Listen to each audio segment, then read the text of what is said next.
Alright then. Hello everybody. A little bit of a delay because I was rendering a video in Premiere and it decided to take way longer than it normally does, which threw me off. You know, once you're in the process of rendering a video, you don't exactly, go, oh, I'll just cancel it and render it later. Why won't Steam let me drag the Steam window? What is going on? Okay, looks like my Steam window is locked to my second monitor. Shift Windows left key. Shift Windows up. Shift Windows up. That's good enough. That's close enough. Yeah, okay, so for some reason, you can't drag the Steam window. Why? Why? Why? Why? Live stream exclamation mark. Live at here. And, yeah. Well, let's get started with Shishi. Shishi, a Timeless Prelude by Shishi Studio. Key mailer provided me with a key.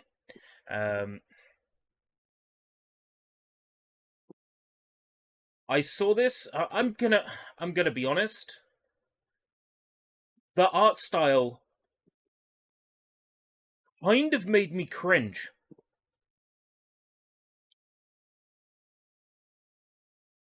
And you know what I'm like for things that kind of make me cringe.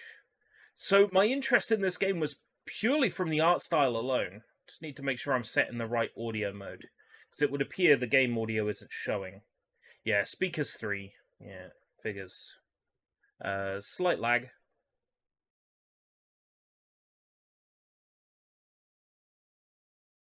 And we should be good to go. So I'm very curious about this one. The art style was very interesting to me. Full controller support, you love to see it. Language options. Rumble. Graphics. Resolution. Full screen. I guess full screen yes is full screen bordered. Borderless full screen. UI scale. High contrast. Nice to see an option there for high contrast. Accessibility is very important. It's nice to see developers actually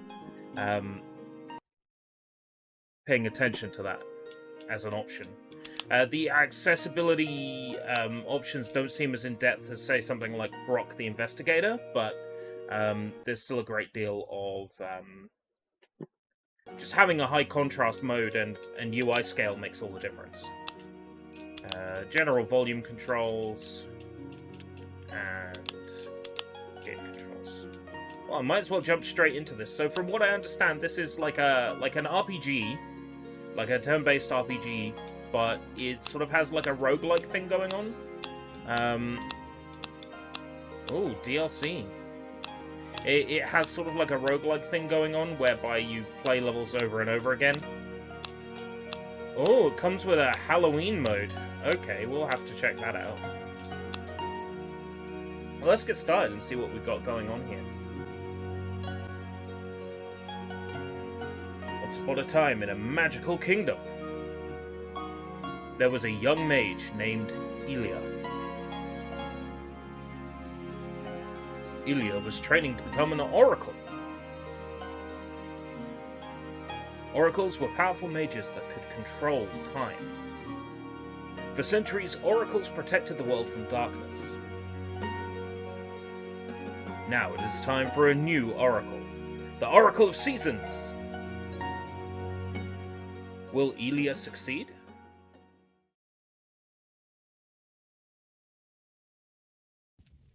Soon find out. It's such a strange... It's such a strange style, isn't it?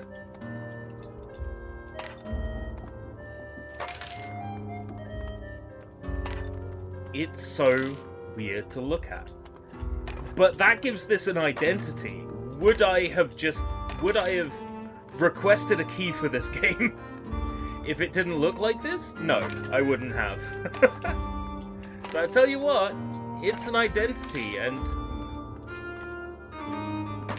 I like what it's going for. It kind of reminds me of when I was a kid and I would design all these video games that, you know, I've never had an opportunity to make, you know. I would design characters that were like balls with feet. Something sort of... There's like a childlike charm to this.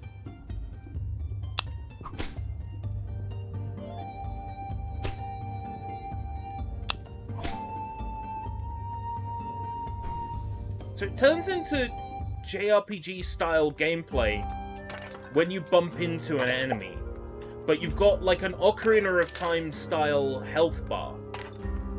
That is so strange. It says B, but I can't actually, like, fire magic outside of battle. It's not letting me.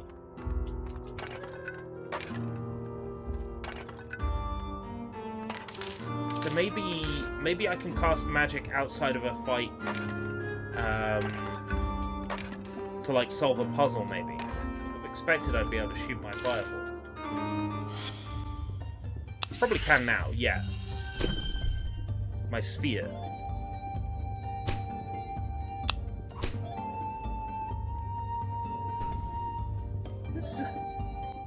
This is kind of weird. I like what it's going for, but it sure is strange.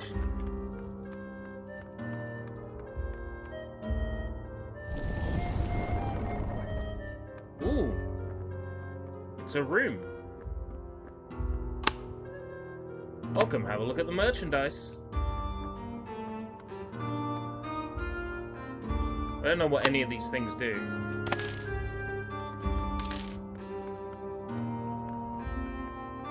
I was kind of hoping I could steal from the shop.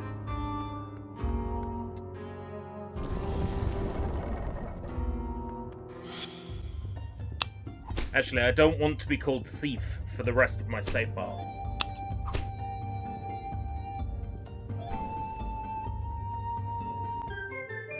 Ooh, an upgrade. Empathy, determination, passion, and wisdom. Well, there's enough people on the internet that seem to think they have empathy, so I'm going to go ahead and increase my passion, because I'm already a passionate person.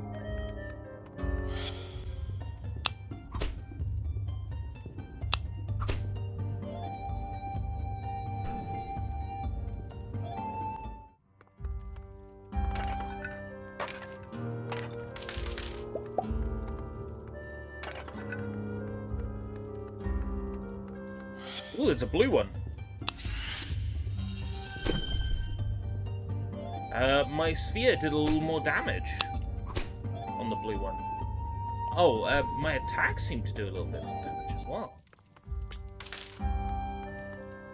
Oh yeah, because I just upgraded my... I just upgraded my attack power. Of course I do a little bit more damage. If I didn't do a little bit more damage, I would have said, oh, these stats don't do anything, do they? Yellow slimes too, really pushing the boat out. Get me in. I can't hit them with the pots. Ooh! I take lightning damage if I attack an enemy with a static charge. Kind of like those Pokemon that have like abilities where they have static electricity.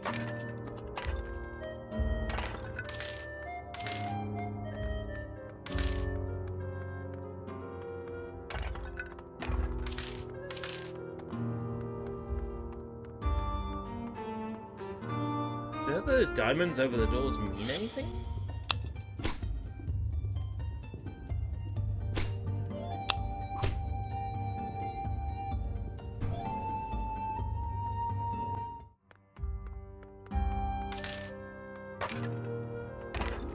So, do the characters in this game have, like, psychokinetic powers?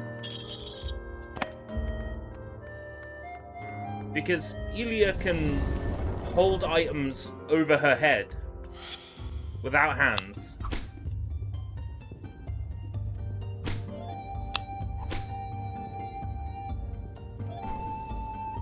I mean, that would explain the ability to cast a fireball spell, wouldn't it? I mean, I can't do that and I have hands, so... maybe that's the secret.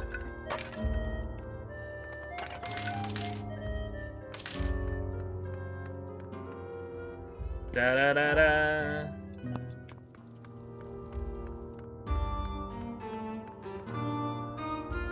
And I can switch the item with LB. Ooh. Choose a spell. Nice. Oh, nice one. Okay.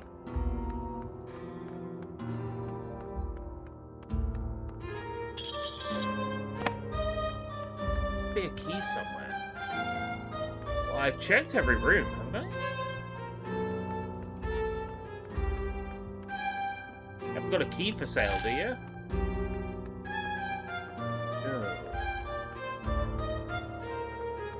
Oh, I missed the chest. Go figure. It's a map this simple and I got lost.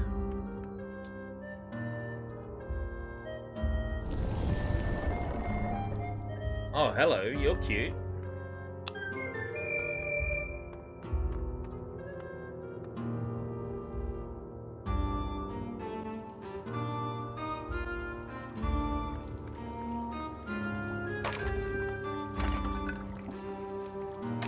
If I'm not mistaken, this game came to Switch first.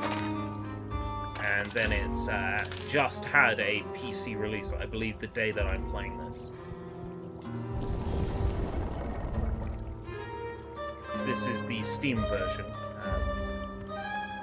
I'm incredibly grateful of Shishi Studio. Ooh, I don't control my partner character.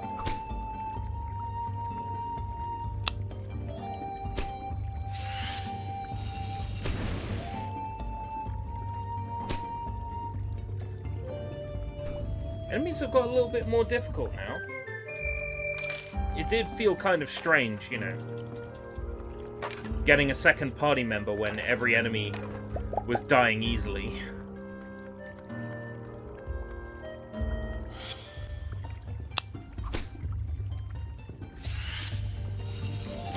There's much point to grinding in this.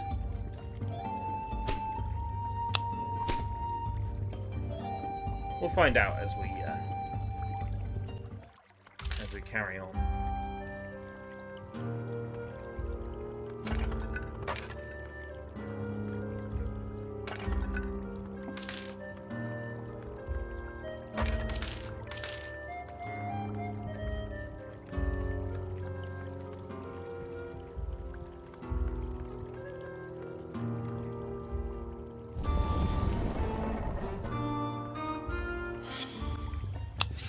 I see, there's no chest to begin with, and then I presume when I kill the enemy, the chest appears.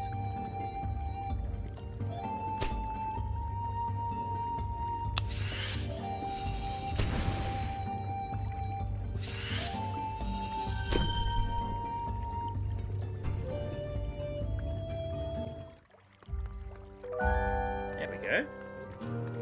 That wasn't a chest. It's some manner of gear or cog.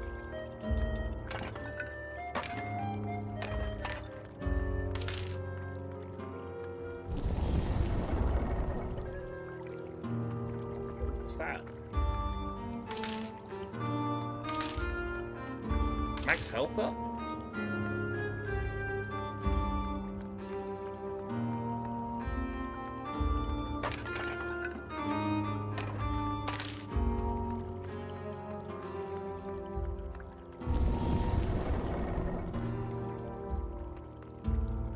Okay.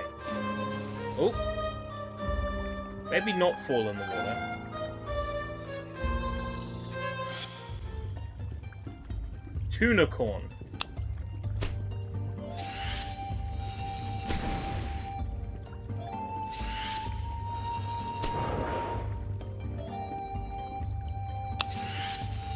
kind of cute. It's almost a shame to kill it.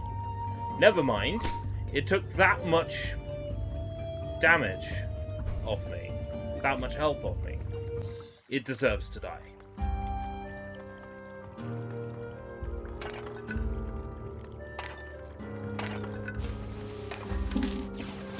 Don't fall in the water, you...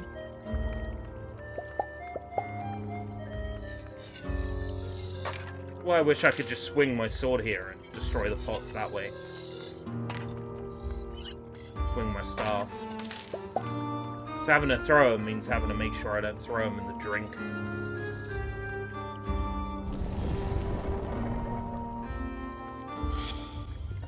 Back to slimes again.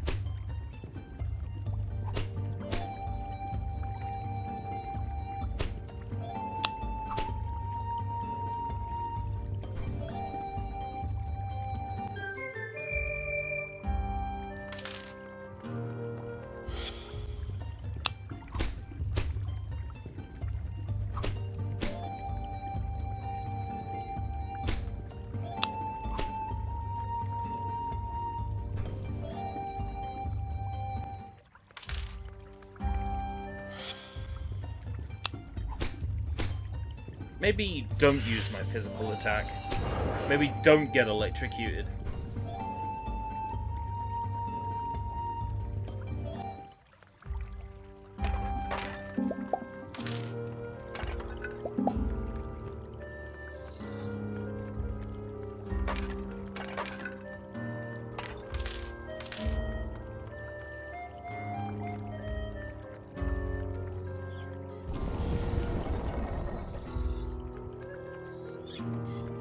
Hey, unicorns!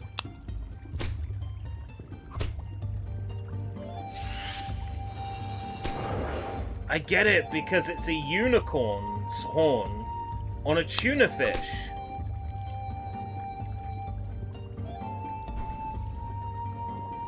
Sorry to say the dreaded P word again, but Pokemon.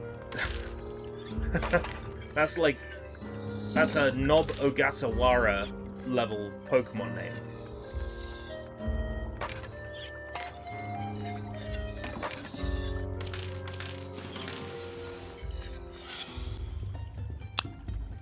It's sort of like a weird combination of Zelda, Final Fantasy, aesthetically Pokemon going on here. Hey Jacob, how's it going? I thought everybody had died. How's it going?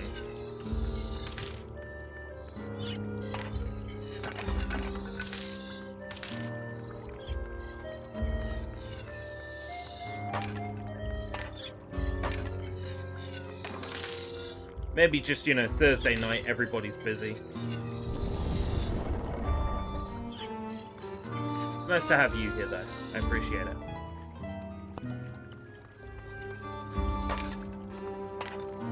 This is, well, you know what this is, because you were mentioning it in the Discord. You saw the thumbnail and you were curious about it. This is Shishi Timeless Prelude, which launched on Steam today.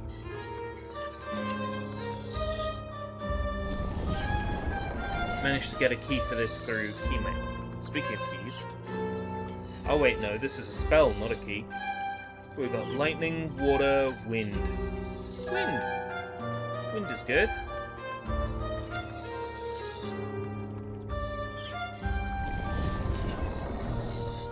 Is it fun? It's interesting. I'm wondering if it gets harder. I'm waiting for it to get a little bit more difficult. It seems to start off quite easy.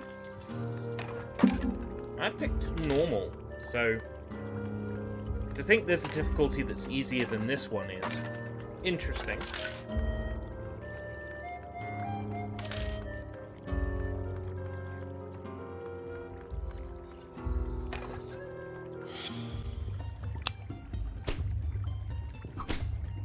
I mean, the Tunicorn does fairly decent damage.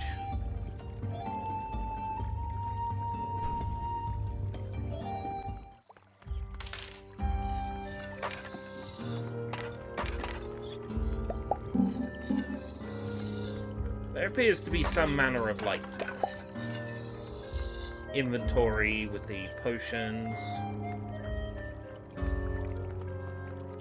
Just curious if there's anything more valuable to spend my coins on. Every shop I've been to, there's like a potion. And a whole potion. Been in that one. One, then there's nothing in there. This has got to be a previous room.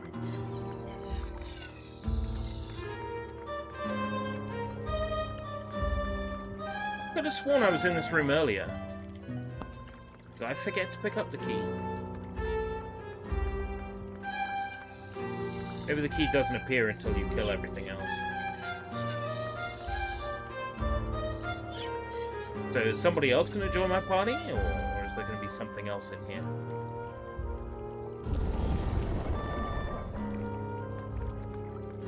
Yeah, no teammate this time, just a portal.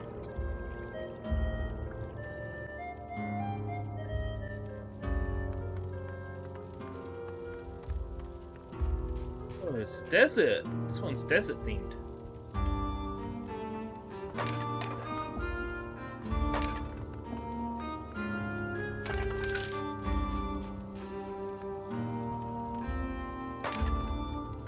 Greedy version of Link to the Past. Yeah, there's definitely a lot of Zelda influence in this, which isn't necessarily a bad thing. I mean, if you're gonna be inspired by something, be inspired by the best, right?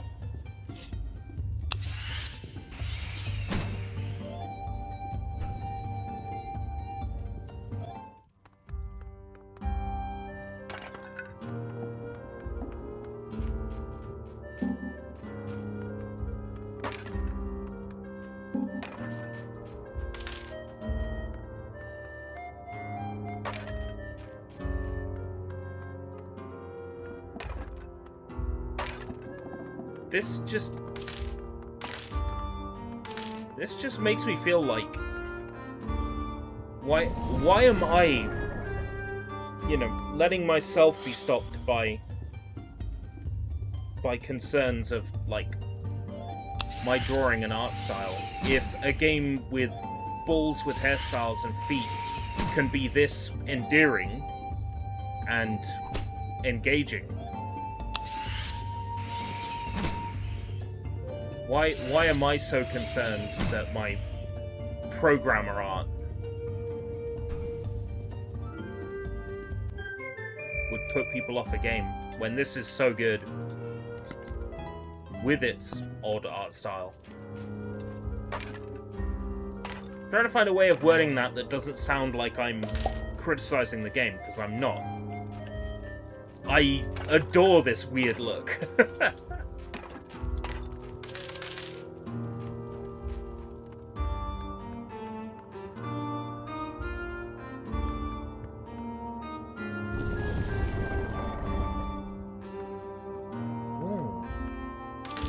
Increase my stats.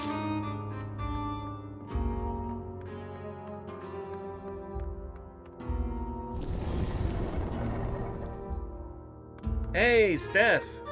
It is. It's amazingly adorable.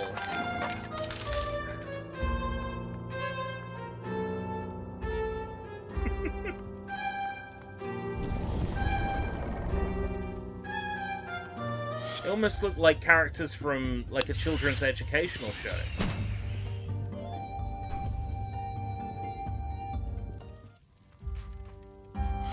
Ah, there's more enemies in this room now.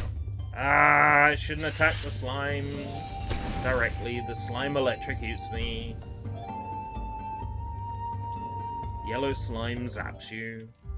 Digging the hat? Why, thanks. It's, from Temu, the website that I was 100% convinced was a scam. I mean, there's plenty of the way they operate that makes me go, ooh, scam-like behavior, but the items I ordered arrived.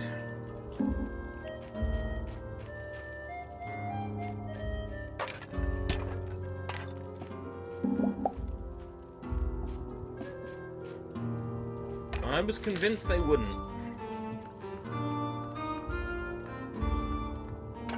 Yeah, it's a pretty decent hat for, like, the ridiculously small amount that I paid. Ah, you've got you made an order through Temu. Interesting. Is it true that you need a Japanese TV to play Japanese consoles? That is not true. There are many ways to get around that.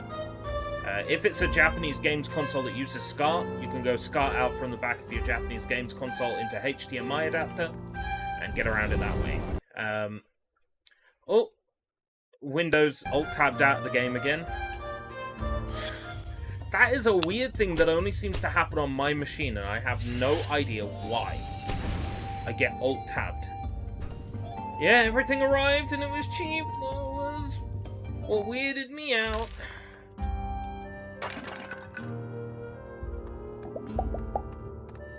Hey Vlad, this is an indie darling, and I like it very much. I was provided a key for it.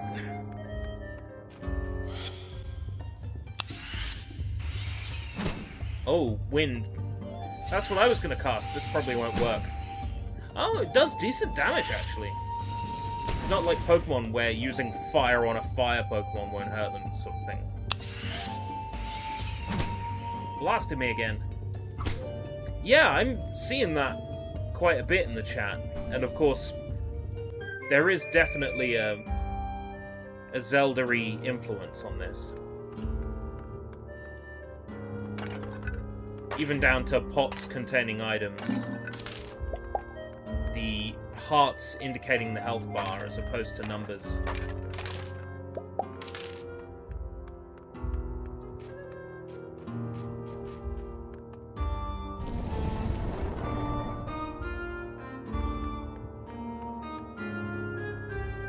Oh, definitely fire. Yeah, I got a fire spell now. There's no stopping me.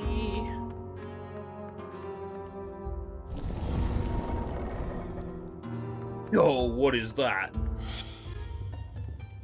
Oh yeah, I fought one of those. I was just seeing it from behind. It looked quite different. Wind Waker, that must be like the cell shading giving you that impression. I don't so much get Wind Waker from it as much as I get, like, Kirby from it.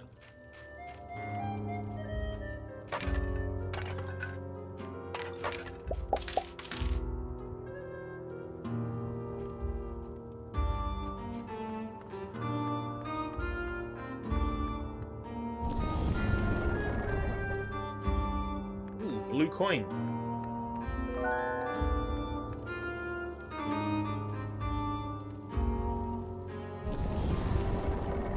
It's just another portal.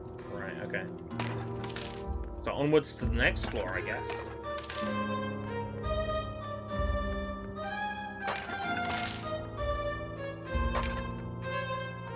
I'm curious how this version differs to the Steam version. The Switch version, the original version. Because there have been some updates and improvements on the original version of this game.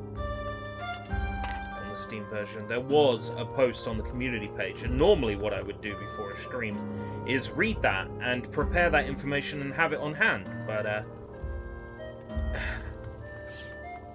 I've had stomach aches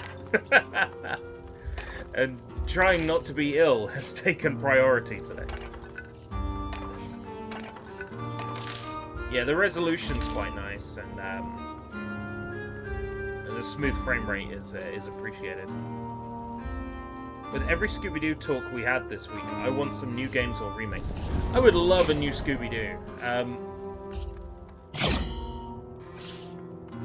I picture like a Scooby-Doo side-scrolling beat-em-up. Like, oh, that's interesting. A Telltale Scooby-Doo. That'd be fun. I picture like a side-scrolling beat-em-up. Fred, Shaggy, Velma, Daphne, Scooby as playable characters, right?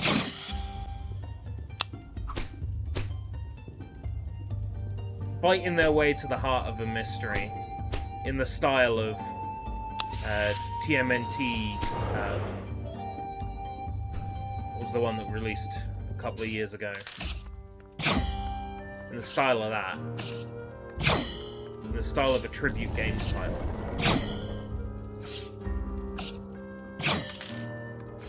Time Clover. Do I get like an inventory that explains what each thing does? No. D-pad also controls my character.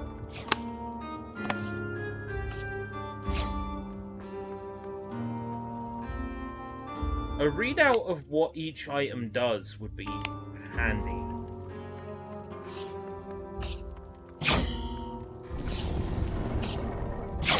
Otherwise, I'd have to say press Shift and Tab, go into the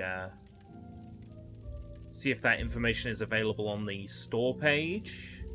How do I get that from the new and improved Steam overlay?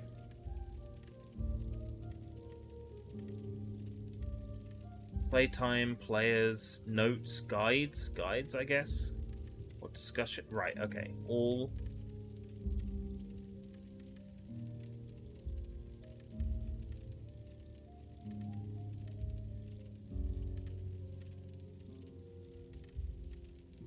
Store page. Maybe that information is on the store page. What a time clover does. Nope. Well, at the very least, I can tell you what was in the recent update, or rather, what is in this version that's improved over the Switch.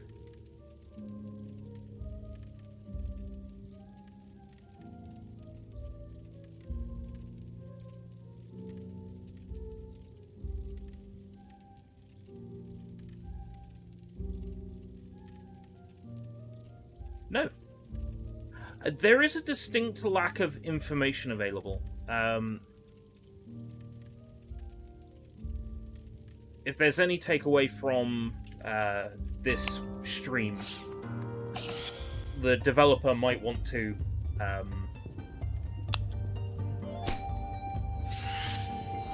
make information on what items do, the improvements over the Switch version. I think that information needs to be publicly facing on the Steam page. I might be able to get that information up from the press kit, because there was a press kit provided. Shishi Timeless Prelude press kit.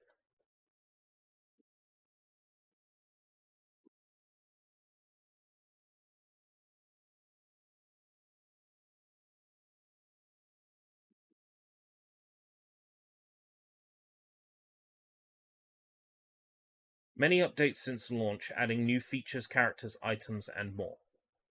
Okay. Not much more information than that. Whoa! I alt-tab back into the game and all I can hear is zapping sounds. Oh, I see, because I was already colliding with another enemy. Caught me by surprise.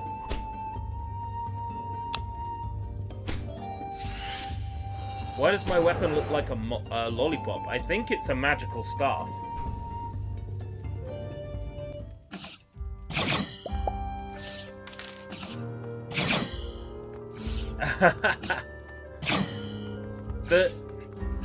I didn't realize how much I loved the Wii as a platform until I started covering Wii games as extensively.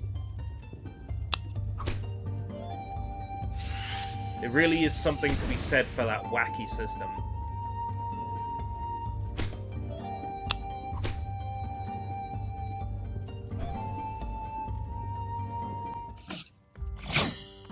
It's a console where there's like no way you can mess up, right? everybody knows what a TV remote is. You point TV remote at screen, you press button, thing happen. But, there is so much more you can do with that system than just the same minigames, which is why it crushes me to play so many games that are just the same minigames as every other title. Yeah, the Wii U's good. You can mod the Wii on the Wii U as well, so you can play any Wii games you want on the Wii U. And Nintendo closed the store, so what are they going to do? Send some ninjas to knock down your door if you want to play Meme Run. Not much they can do, really.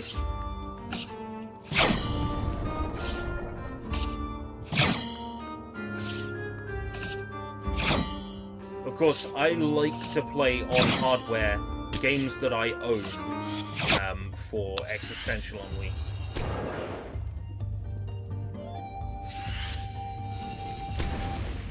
There's something sort of tactile and real about playing with actual discs. Just feels more like you're actually cutting your way through that backlog. Yeah, so you can use 2 candles. Not recommended, of course. If you lose your Wii sensor bar, my best recommendation is pick up a USB one. You can get USB sensor bars. They're also fantastic for if you would like to play with a real Wii remote on Dolphin.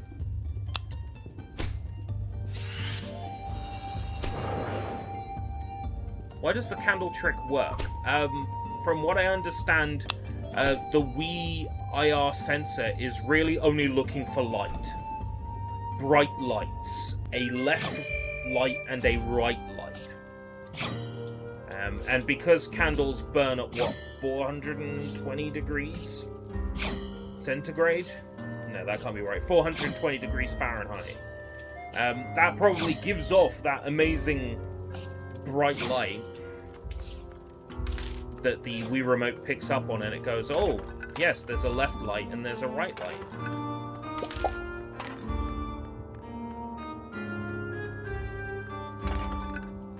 The Wii was never super intelligent in terms of tech. That's why it was so successful. The console was cheap to make. As people often say, the Nintendo Wii was 2 GameCubes duct-taped together. And while I don't necessarily agree that it is physically 2 GameCubes duct-taped together, in terms of spec, it is. In terms of sort of mechanics, it is. I'm gonna get a new spell. Lightning.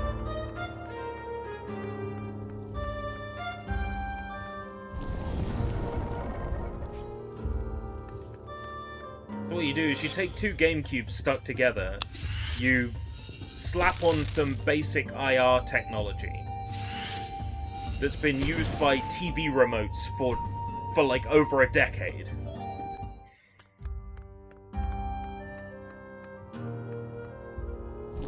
It's impressive how well that all comes together. How smoothly it works.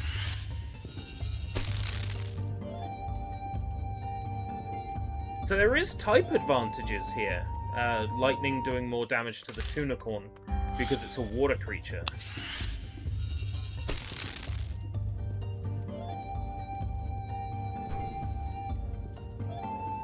Of course, if I rely on a spell for a whole room, that's 2, 2, 2. You know, that soon adds up. There's only a limited number of pots available to get items from.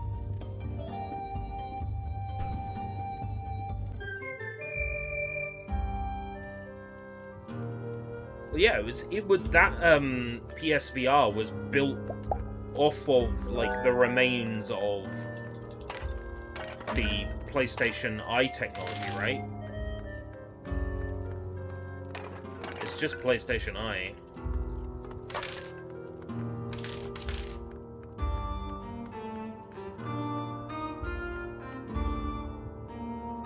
Ooh, next floor. I haven't had to fight anything resembling a boss yet.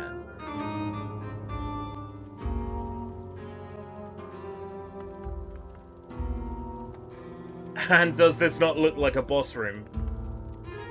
Hold your tongue!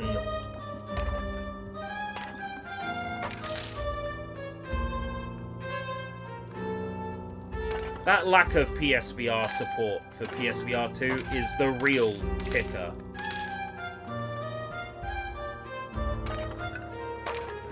But in 10 years, when the PlayStation VR 1 is dirt cheap and I can pick one up from CEX,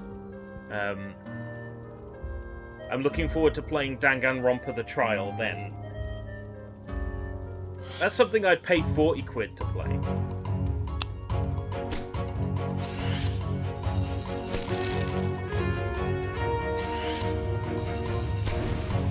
Look at that, that's like a full-on health bar.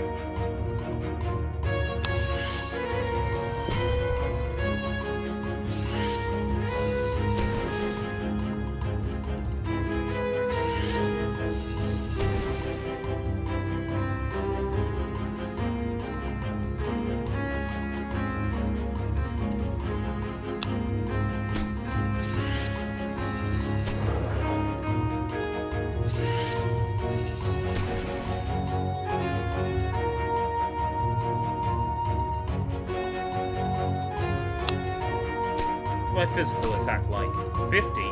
That's more damage than my magic. And it recovers my magic. Faith better not be healing.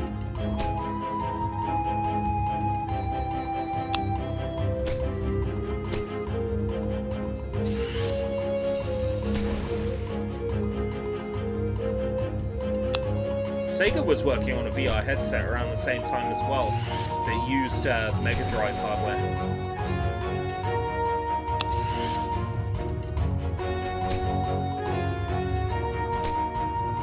Some of the software for it was recently reprogrammed, rescued and reprogrammed to work with the Oculus.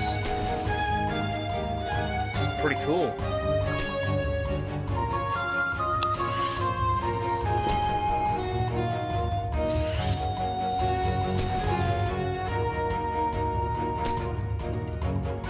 I guess I have to work out which one of my items heals me.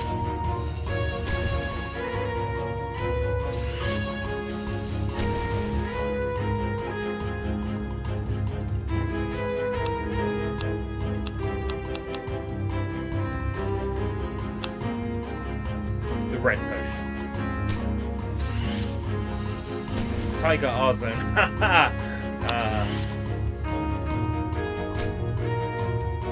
Tiger doesn't play in the same league. Tiger doesn't count amongst the big boys.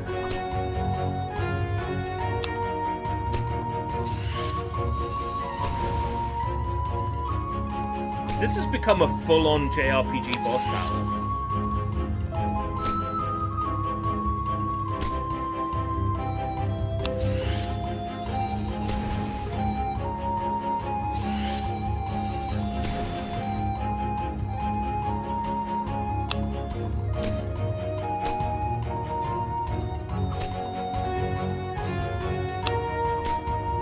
I believe it. Those glasses that are see-through. Yeah, I believe it. I can see that being a widely adopted technology.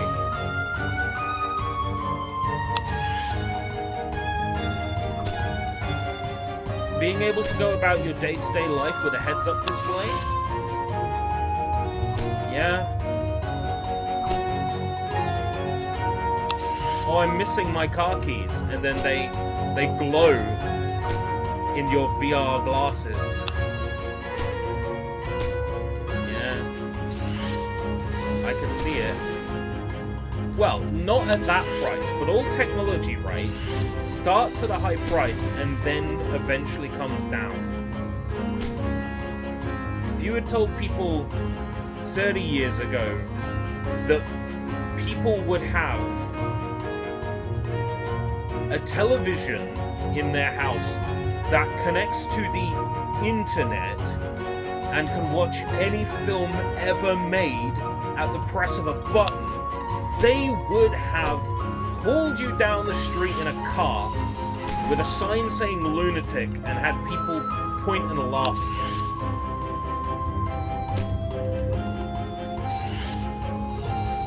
30,000 now, but eventually 3,000.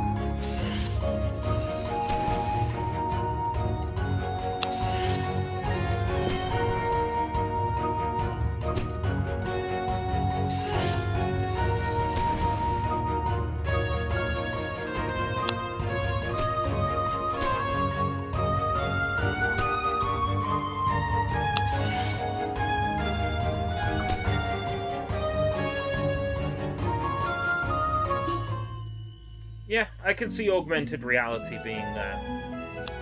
being a technological future. Definitely.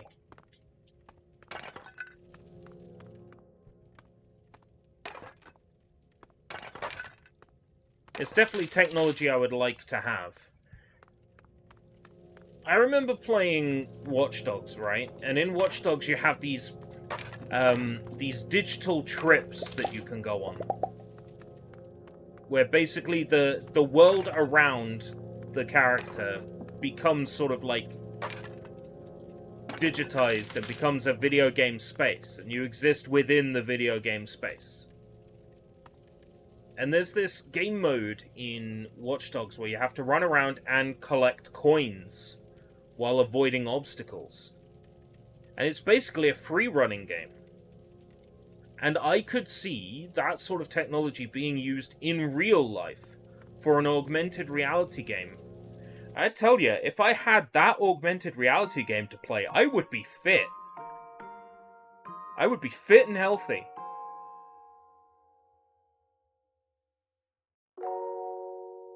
Ooh. I did it! Well, I definitely want to check out hard difficulty as well as the Halloween-themed content, seeing as it's almost Halloween.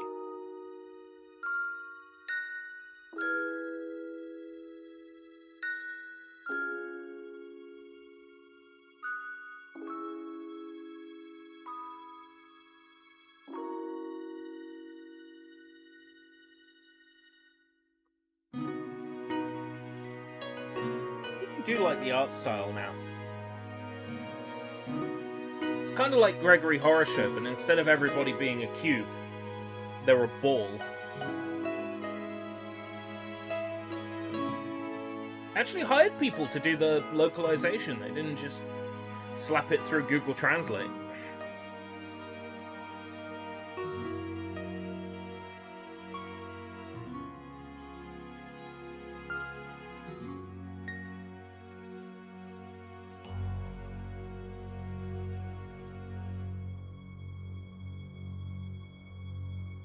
Let's say then you go to...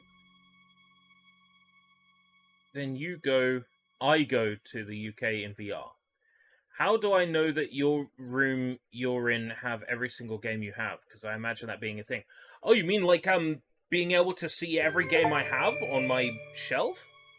Oracle, finish a run. Ooh, so there's achievements. Tell me more. Let's have a look at them. Defeat 20 tunicorns, break 1,000 pots, defeat 20 onions, defeat 20 mages, defeat 20 owlitude. They're not showing my achievement progress for those. Interesting. Hopefully that's not bugged. Careful, finish a run with 8 hearts. I knew I should have popped a healing item during that boss.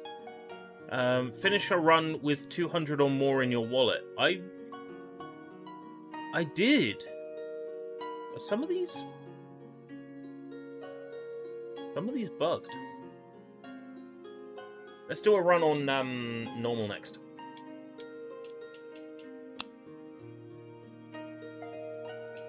I mean a Halloween run, specifically.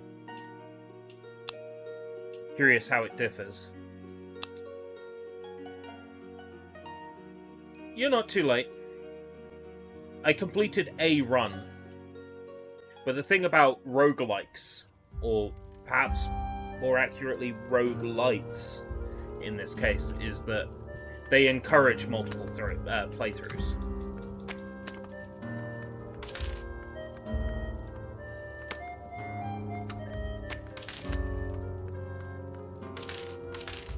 Ooh, the money is candies this time. How am I doing? I experienced some stomach pain earlier and some discomfort. The discomfort that several times this year has led on to GERD and vomiting. But whatever it was is starting to subside now. I think that's because I took painkillers for the pain, and I took Guardium to stop the stomach acid. It depends on how much information you want, you know, because I'm happy to provide. Whoa, Pumpkin Blast seems powerful. I can tell you all about my pale stool if you like. Yeah, I would much rather be talking about the game, to be fair. This game is, yeah, it's cute. It's vibing. It's chill.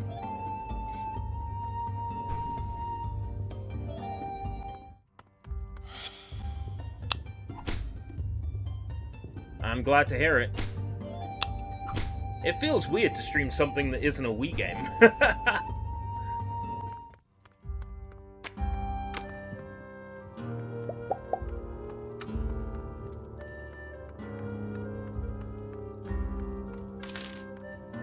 I've gotten so used to streaming Wii recently. That's always going to be my go-to. If there's nothing on the agenda, nothing on the radar.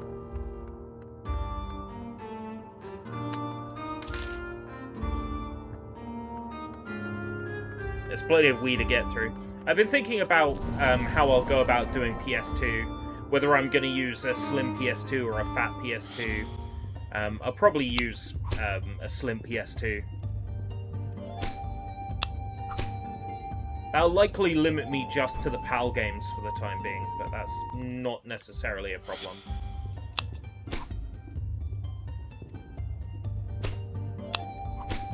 The main thing is going to be saving, right? Because with Wii, you got internal sort of flash storage in the Wii.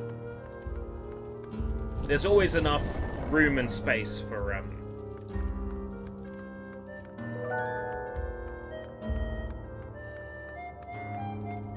game saves.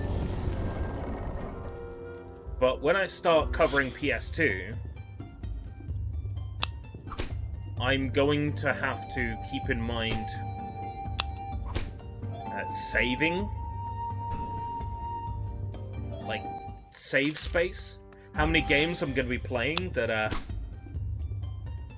existential on Wii. My thoughts on a Wii U existential on Wii. Look forward to the highlights from the Medal of Honor Heroes 2 stream that I'll be uploading once I finish this stream.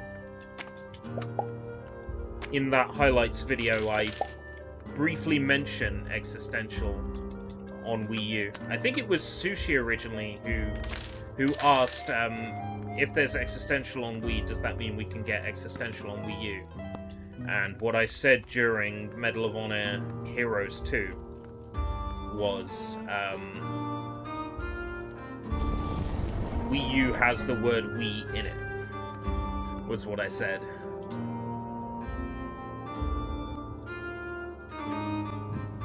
my views have kind of changed a little. Since then, I like that existential on Wii is simple. Wii U is more complicated. And I don't have a great deal of Wii U titles. I have, like, Kirby Canvas Curse, or whatever the fuck it's called, Power Paintbrush. Mario Sticker Star.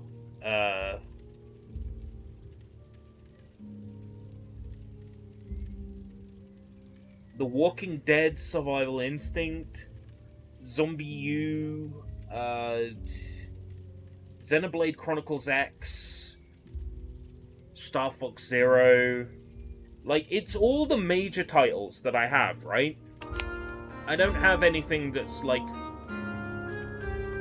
shovelware-y, because not a great deal of shovelware-y stuff was released on Wii U. The Wii U was generally a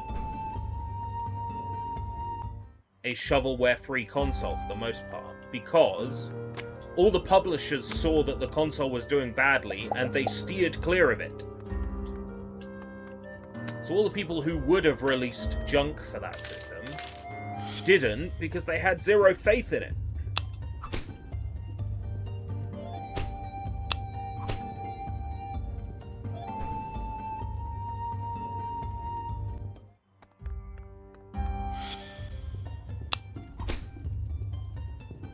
That was an easy onion.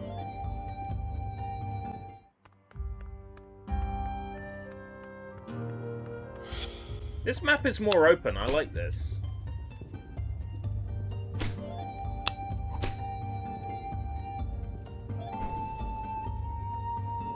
In terms of the existential pun, existential ennui works because ennui is the French word for boredom, right? So existential ennui is literally the boredom of existing. So as a pun, that's really solid. If I do one on, say, PlayStation 2, I have to come up with a pun that plays into the whole, you know, pain/boredom of existing. And I'm sure I'll come up with something very witty.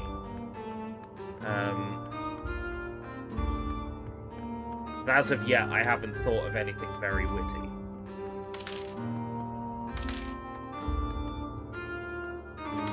Ooh, you're thinking about getting an Xbox X? There's a large ecosystem there, plenty of classic games that you can get for it. And if you've got a Series X as opposed to an S, then you would be able to collect physical games. And that's where the true fun of having an Xbox Series lies, is in the collecting of physical games. What was one I found recently while I was tidying up? Oh yeah, Blaze and the Monster Machines Axel City Racers. Physical. So that's on the possible agenda for Xbox somewhere down the line. Some kiddie crap.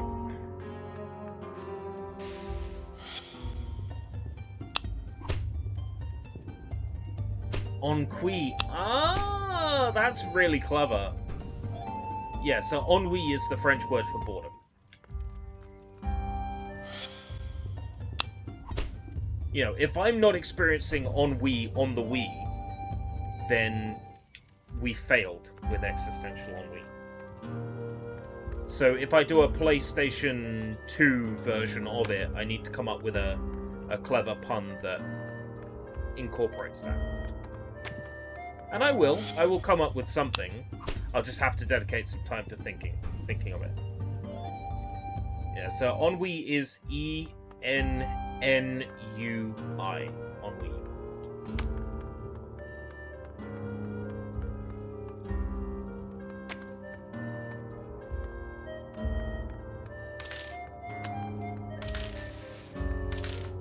It's a fun word. I like the way it sounds, because it even sounds like it's bored. That's what makes it a fun word. Play essential. Like, I like that. That's playing into the existential part, not the boredom part. I might just have to accept that the existential part is the part that people latch onto, in which case, fair enough. That's the part I should play on. No teammate? Did I luck out getting a partner? Maybe the witch works alone.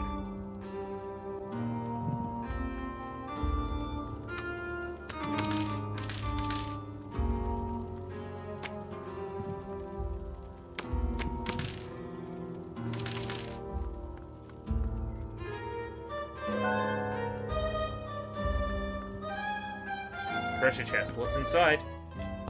A potion.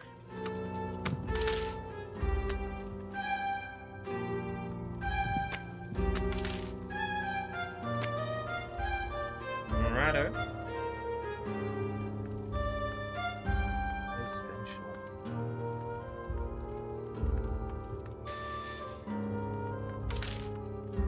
Existential on P. No, that doesn't really work.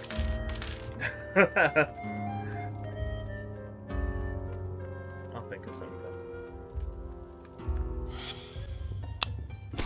Maybe I'll run it past my brother tomorrow. Know any P words for boredom?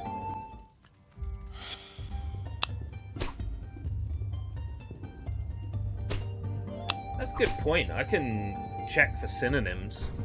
Not now, though. Maybe if this were a sort of relaxed, anything goes stream, but the whole point of doing this is to provide coverage and to show what this game is like. If I'm sitting there on my phone trying to answer a completely different question, that's not professional.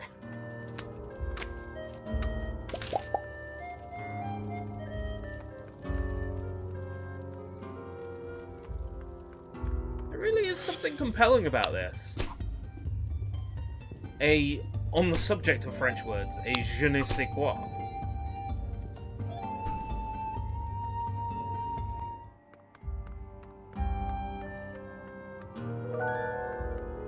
It just feels kind of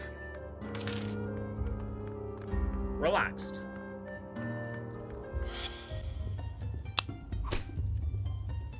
Getting little bits of mementos from Persona here. Though admittedly, this doesn't make me want to rip my hair out, unlike mementos from Persona.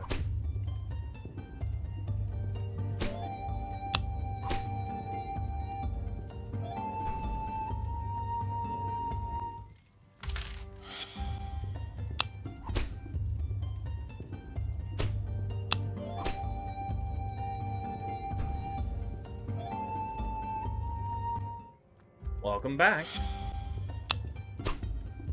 You were gone about as long as it takes for me to get from the office to here.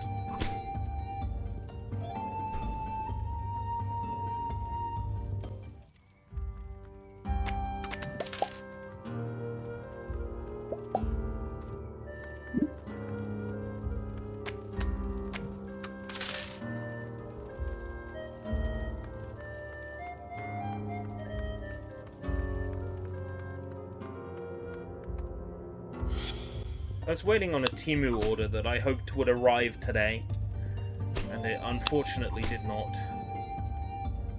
Because it would have been handy for tomorrow, seeing as I'm going to check out some massive charity shop that I've never been to before. I've got, arriving from Temu, a spy camera. Now, I assure you, I'm not using it for anything untoward. I want to record videos when I go thrifting. I want to make my own equivalent of LGR thrifts. I want to make ERB thrifts, right?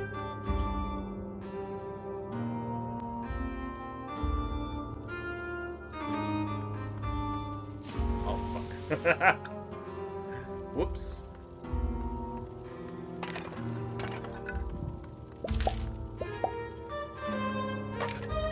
So I might only be able to take a little bit of handheld phone camera footage tomorrow, which is unfortunate.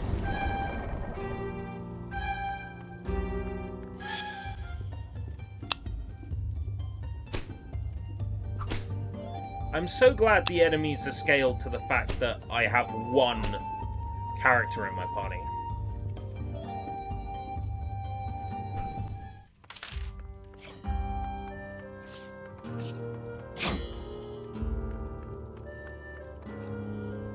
I heard sound effects, but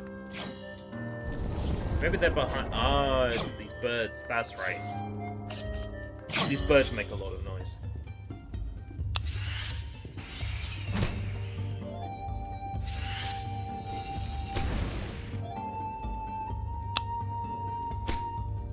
Oh gosh. Oh gosh. Oh my. It's amazing what you can get from Temu. This isn't a sponsored Temu video. Apparently, I don't pull in enough viewership for a Temu sponsorship. But I can have an affiliate link and get paid for every new person that starts using the app. But I'm not considered a big enough creator to have free ship sent to me from Temu.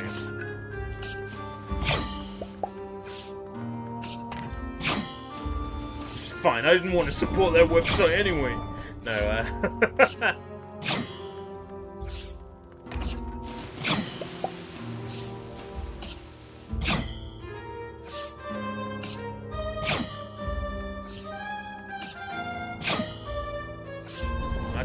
I can't lie about the quality of the stuff I've had, you know. This baseball cap is fantastic. It would be... I think they do something like for creators up to £30 of, like, free shit. So you would just browse on the website and be like, oh, I want that. And then send it to you.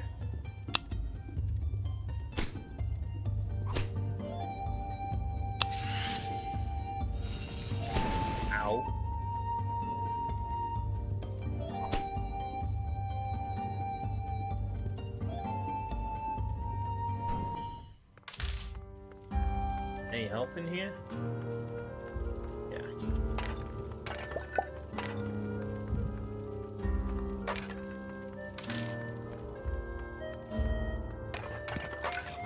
It's an onion, so it's probably easy to kill, but I think I'll grab that health just as a safety net. Pen pots. Or a Dragon Ball Z. Wait for it. Soap dish. Dragon Ball Z soap dish. That's not a bad shout.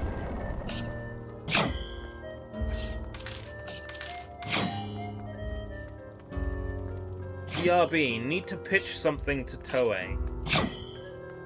Got a merchandising pitch for Toei. That coin is just... Oh! Ooh, ooh, ooh, ooh.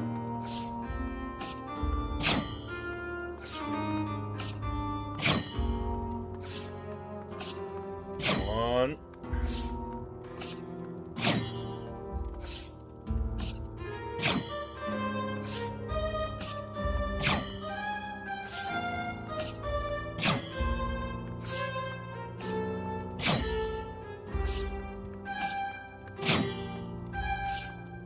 Ah!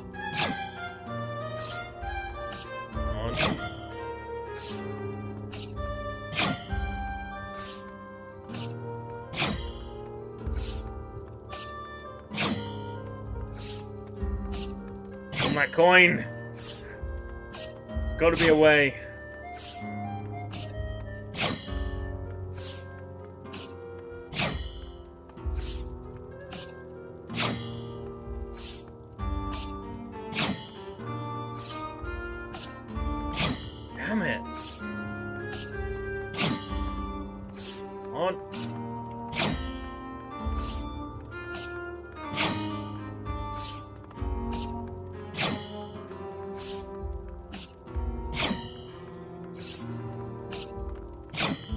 Give me my coin! Give me my coin!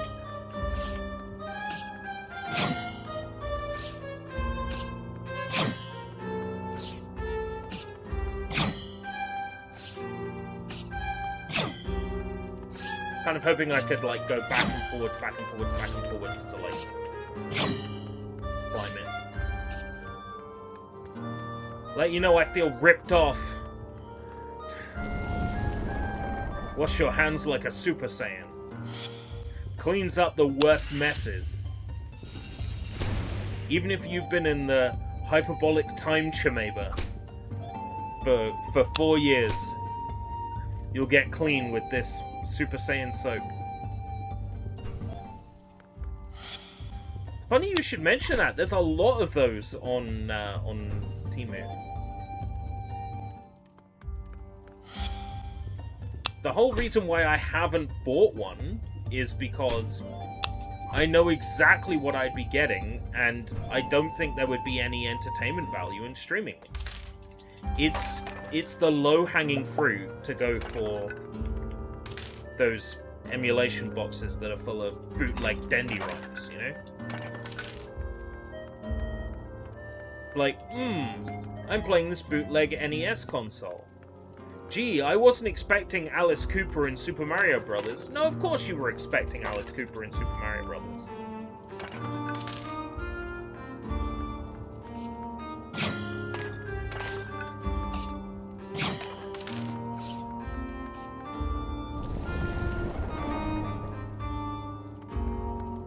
Now, if it's something like a...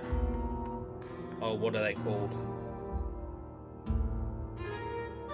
Oh, those ones that you occasionally see in actual supermarkets. The knockoff Wiis. Now, they're interesting because they actually have their own games with like, pre-rendered sprites, and they look dreadful. That's where the real entertainment lies, is in stuff like that. What's it called? The Zone something? Zone 60. The Zone 60. Like, those are interesting, because they're not just, like, bootleg NES games. There's actually stuff on them that's weird. Be a talking point. Yeah, that probably would have been, like, a Zone 60, something like that. If they make their way into a supermarket, chances are they've actually passed a copyright check. Although, interestingly enough, a lot of those bootleg consoles... Do they still make them? Yes. Yes, they do. A lot of those bootleg consoles, they still have stolen assets in them, even if the games themselves are not, like, ROM hacks of existing games. They still have, like, characters ripped out of other games, sprites ripped out of other games. Like, I've seen them using... Hell, speaking about copyrighted music, right? I've seen a Shrek plug-and-play that steals music from Ocarina of Time. You'd have to wonder how that even happens, you know?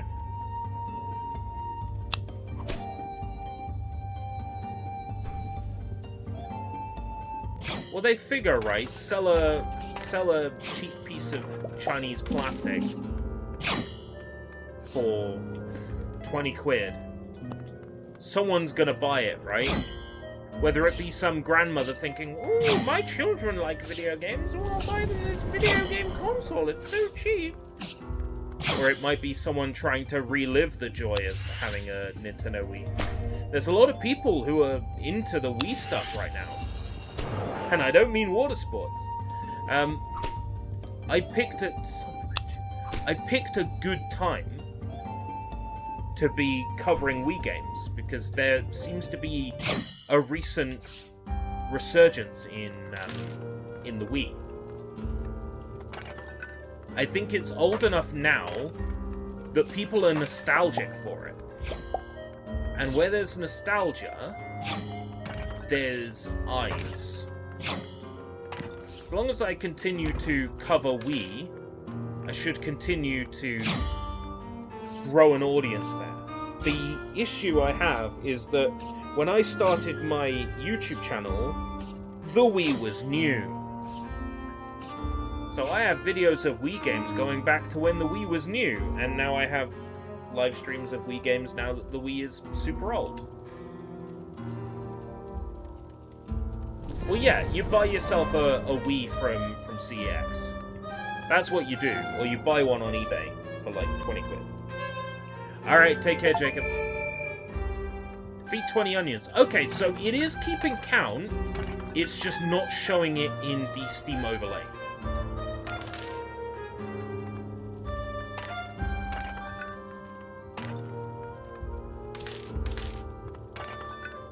Fair enough. Right. I am one character going up against a boss that's going to have like 2,000 health. Am I going to be prepared for this?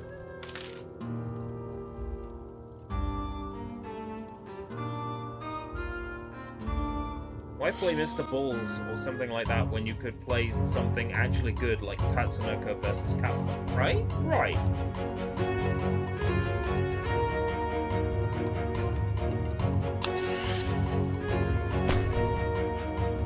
There we go.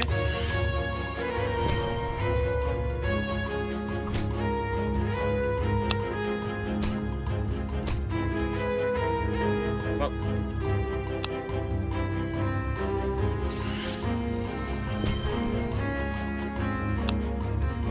I'm not gonna beat this one.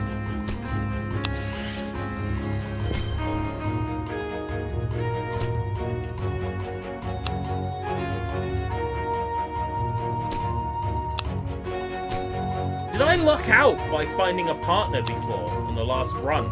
Was that lucky?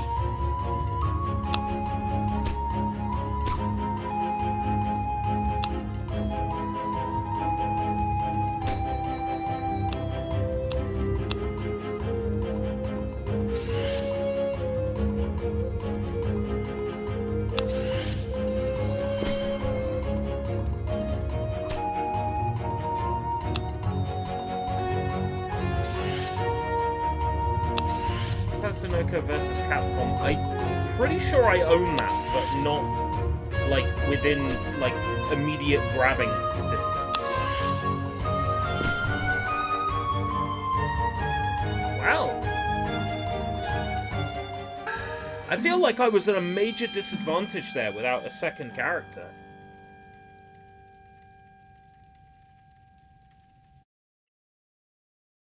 I don't think I missed a partner character. Oh, so the game keeps track here.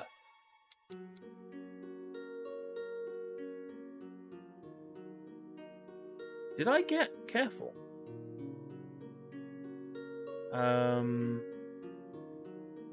Achievements, Trial of Earth, defeat. It says I got careful.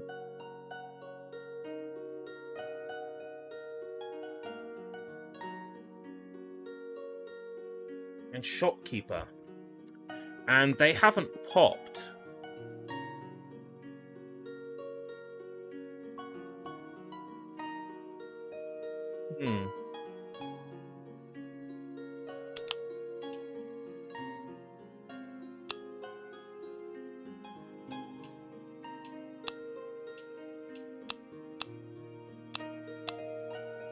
Elia determination.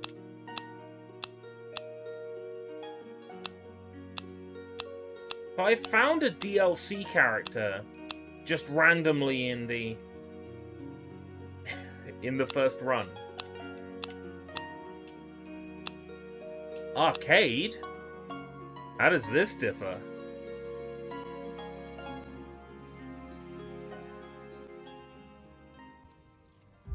Well, I gotta see what arcade mode's all about.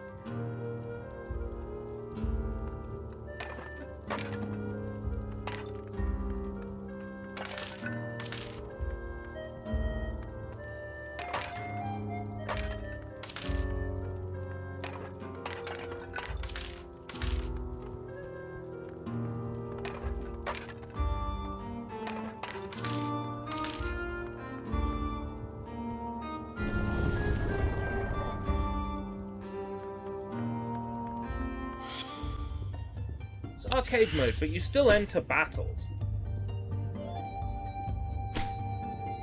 Oh! Oh, that was a lot of damage. Soldier Boy making consoles. I don't think that's accurate. What Soldier Boy was doing was drop shipping consoles that already existed from China, these knockoff NESs, etc. And then slapping the word Soldier Game on it, and then selling it. The thing is, people in China who create these consoles and sell these consoles sort of act outside of the law, in the sense that, you know, any concerns would have to go through the Chinese government, and I'm pretty sure the Chinese government would rule in favor of the Chinese citizen selling the knockoff console. The worst thing that would happen is their listing would get taken down by whatever platform it's being sold on, eBay or whatever. Perhaps the account selling the console would be closed or forced to close. A new one would open in its place and sell more of the consoles. However, Soldier Boy, famous person everybody knows, talking about how his brand new console will play Smash Brothers, he kind of painted a target on himself.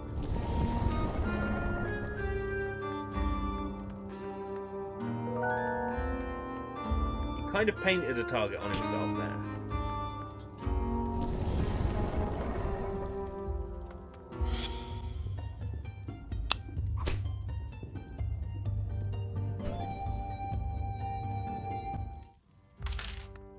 Yeah, China really, for the most part, doesn't care about copyright. Unless it's a Chinese thing.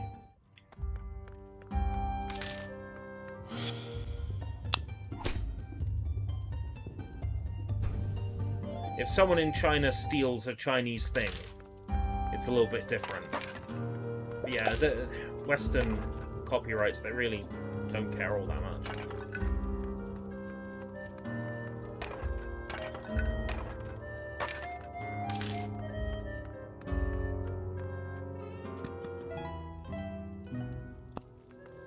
Yeah, well, a lot of those things, they don't get proper releases. Like, you're mentioning the Tokusatsu DVDs, right? A lot of Tokusatsu doesn't get a proper release. Doesn't get officially released. So the only options people have to own them is to buy bootlegs. That's a bootlegger's dream. Something that is more or less uncontested.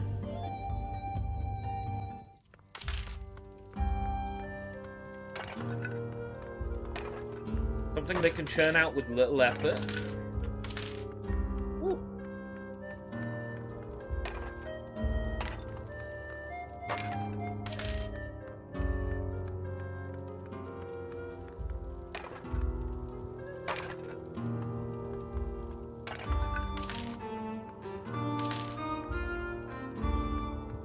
Yeah, I think I've got a boot... Well, I mean, I'm told it's official Malaysian and it's got this, like, lenticular sticker on it, right? But I still very much doubt its authenticity. I've got a copy of Skyline Cruisers on DVD from Malaysia, because you try getting hold of that movie.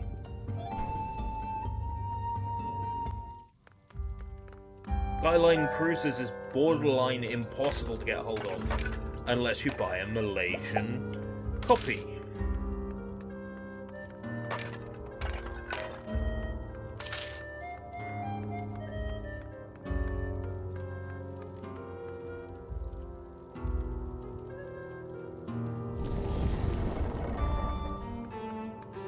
I must have lucked out by having a teammate spawn in the first room. How are you meant to compete otherwise if you don't get a teammate?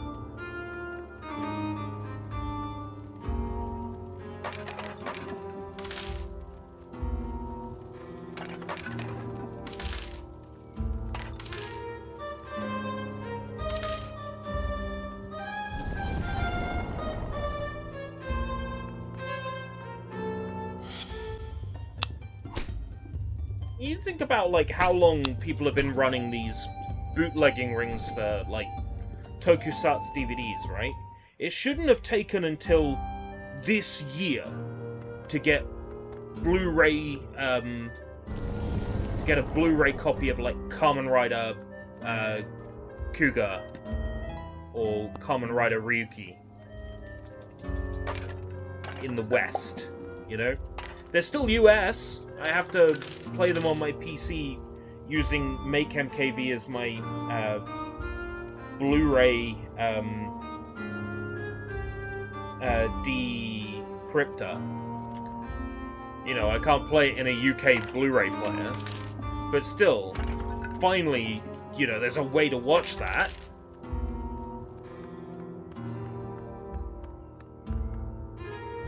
In the English-speaking world that is legitimate. Like, it's wild to me that it's taken them this long to release that on Blu-ray in English-speaking countries. You're like, great, this bodes well for Kamen Rider. Finally, Kamen Rider is going to get the attention in the West that it deserves. What did they say recently? We're looking to localize and westernize Kamen Rider. No! What people love about it is the Japanesiness of it. You take that away by changing everything in it. You mess up what's brilliant about it.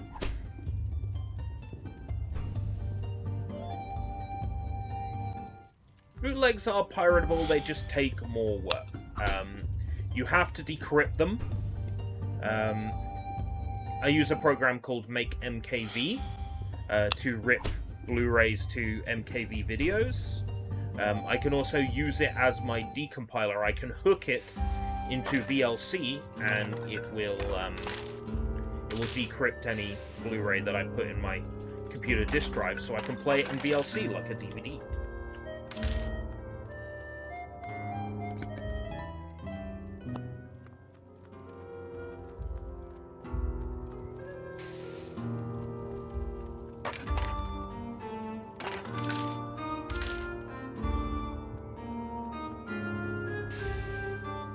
So yeah, all people need to do is use Make MKV to rip a Blu-ray to MKV files. And then if they want to burn that onto a Blu-ray disc, then they can. Or they can convert it using a free program like Handle to a video format that they can burn to a DVD.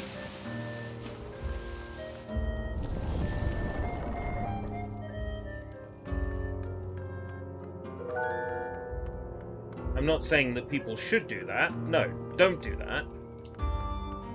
But let's say you are making a copy for your own consumption. Even in the UK, where there's barely any rights in regards to personal copies, you are allowed to make a personal copy of games and movies you own, and music CDs. So.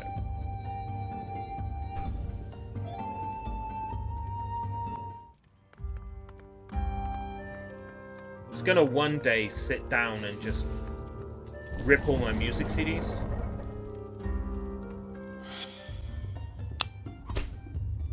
So I got tons.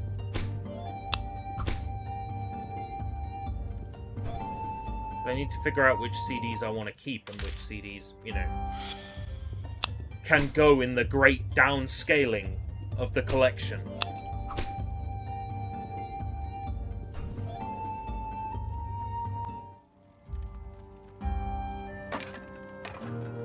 Yeah, watching stuff on an iPad means converting it to an iPad-compatible format. Back when I used to watch anime on my iPhone, there was no way to get a video onto an iPhone unless you, and I shit you not, convert it into a format that was compatible with the Pictures app, and then view it in your Pictures as if it were a video you recorded yourself with your phone camera.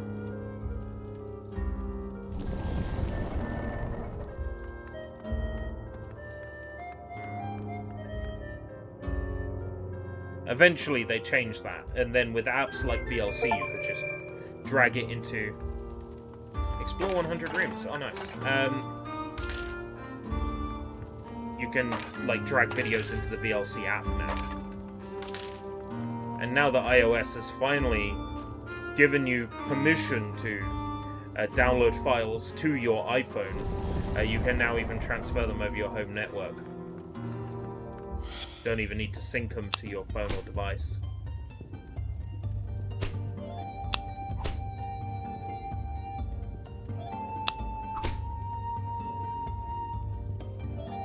I think I'm going to perish on this floor.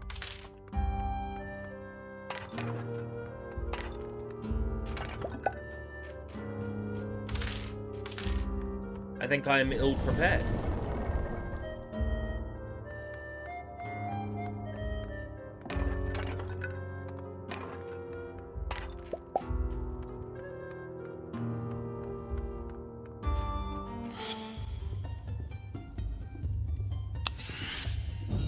Pokemon rules.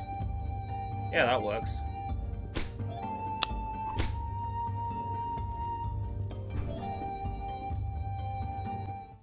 Yeah, I very rarely buy... Ooh. Different weapon. I very rarely buy music CDs now. I think I bought one music CD so far this year. And that was... Ghosts by Japan. The electronic band from the 80s.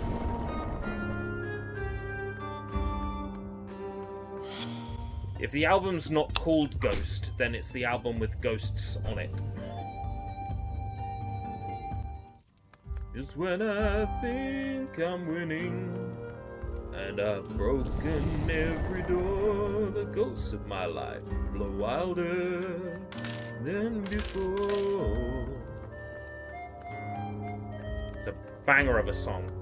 Did I buy an entire album for one song? Yes, I did.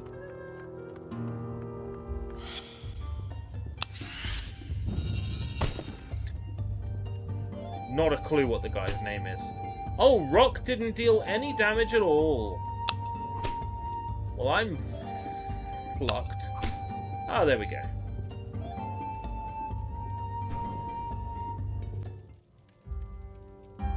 Yes, with Sakamoto. That was from a film, I believe, of the same name.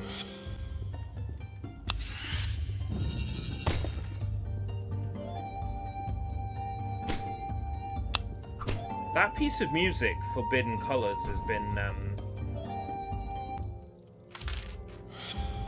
has been used a lot in stuff. Yeah, Merry Christmas, Mr. Lawrence. Fact did a fantastic version of it on their album. Was their album just called Fact? Fact. Fact, a fact of life. Fact.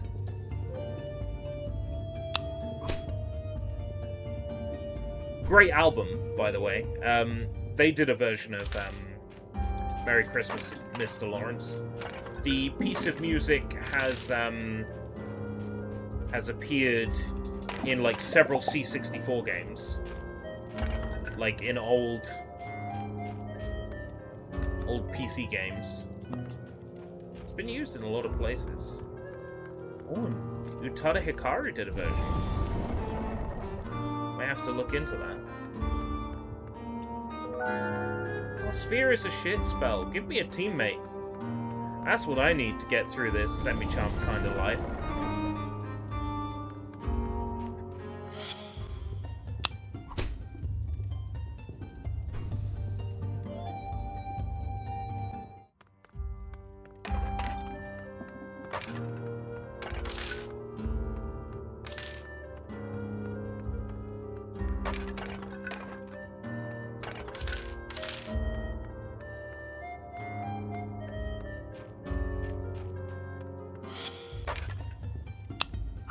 I was holding the pot when I went into the battle.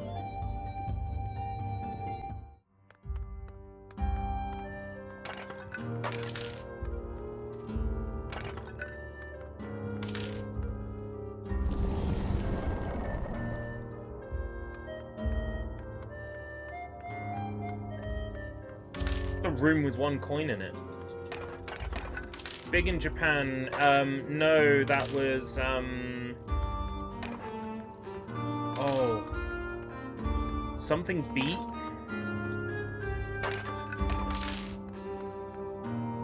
There's an easy way to find out.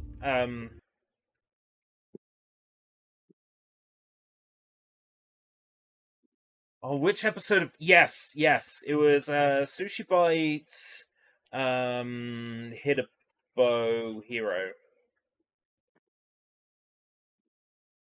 And I'm remembering now it was Alphabet, but I'm making a point about how I mentioned it in a Sushi Bites, so... will get me to tell everyone. You tried tap dancing? I did once, and I fell in the sink. It's gonna get mentioned. I would promise the jokes get better, but I can't actually promise that, sorry. Tap dancing is big in Japan, you know, like Alpha Wave. Alpha Wave. That was their name.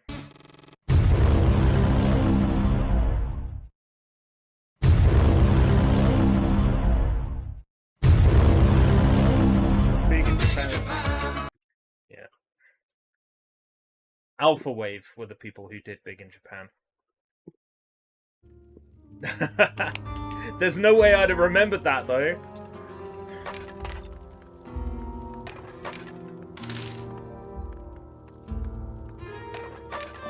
Hitabo episode is one of the best episodes I've ever done, as far as I'm concerned.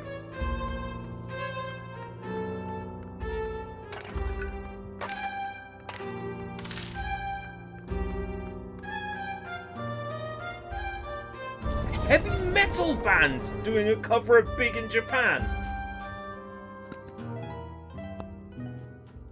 Oh, I need to hear that. I'll look it up, see if they're a well-known band. So, I mean, if they were on TV, they probably, you know, it may well have been a single. In which case, it would exist on the internet, one would hope. Oh. At least the burps have stopped, you know. At least the nausea following the burp has stopped.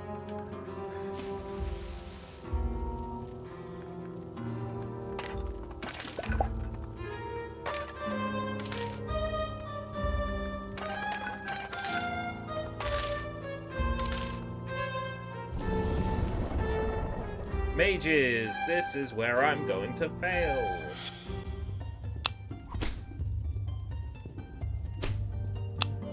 And I'm barely getting experience and level ups on hard. Barely getting any stat increases.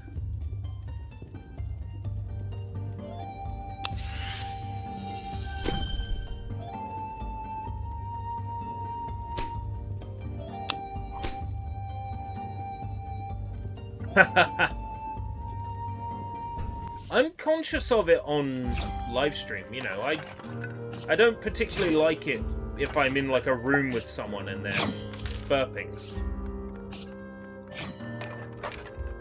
Bodily functions are disgusting.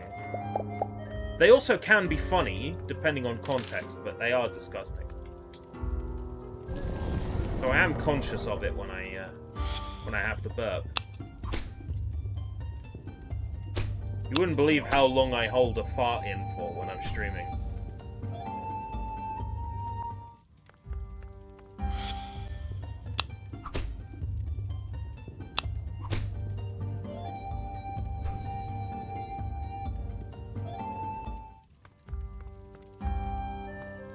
Mage just chilling out in the fire?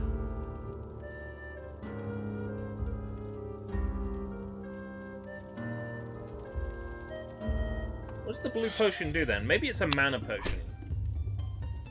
It recovers my mana. I'm saying mana, it could easily be MP, AP, magic. I like mana. Mana implies that there's like an ancient nature to it. It's an arcane magic. Magic spelt with a K.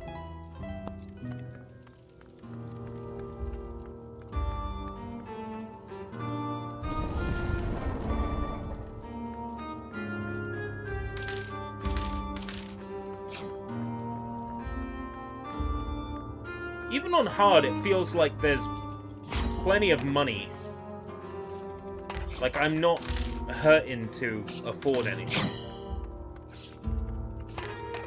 I'd take less money in exchange for, like, having teammates spawn more often.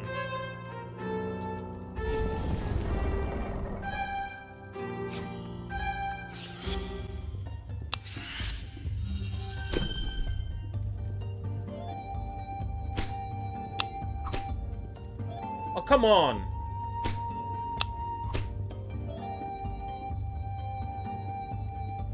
These things are hard to kill.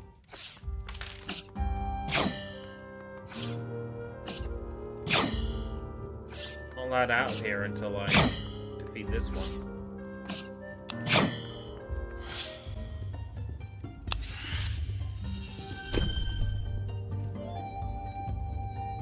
With his defense now down, yeah, there we go.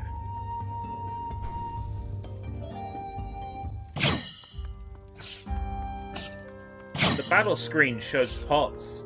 Then I return to this room and there's no pots to break. I feel deceived.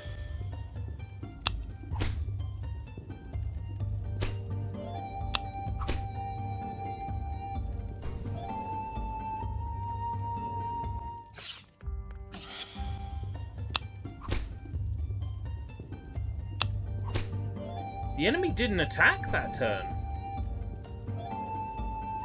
Can you actually flinch? Can you actually make enemies flinch?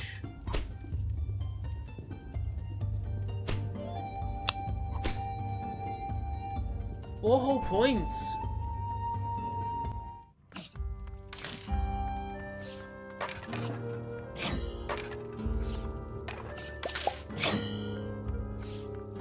Game isn't messing about now.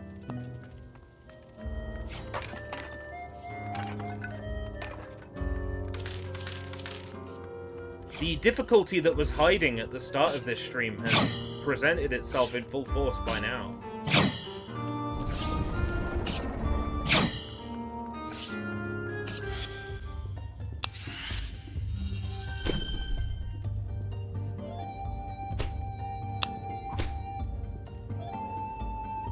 Bye-bye, tuna corn. You can tune a piano, but you can't tune a corn.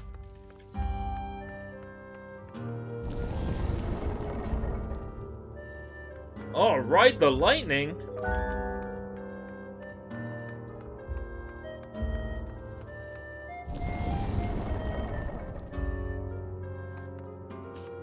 Any pots? Nope, no pots in here.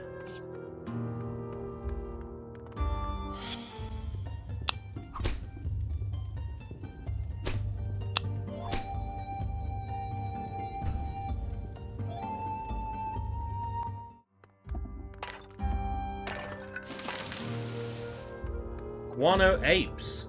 That's the name of the band? Never heard of them before, but that's amazing. Guano Apes.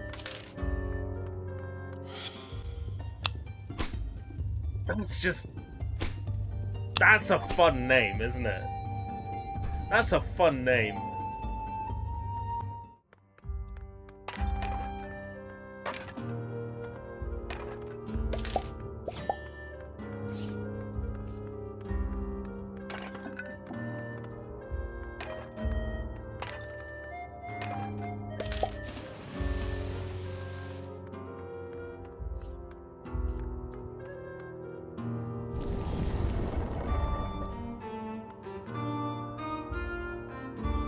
If I'm making comments on whether or not I consider this game something I can recommend,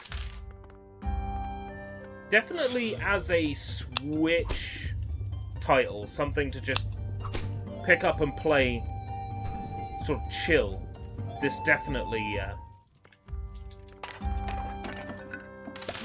definitely fits the bill. And no shocker there, it was made for the Switch first.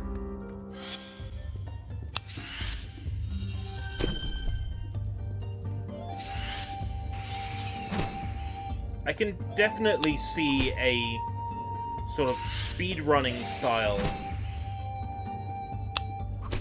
interest building up around this game. With its random nature, it would definitely appeal to speedrunners who enjoy praying to RN Jesus.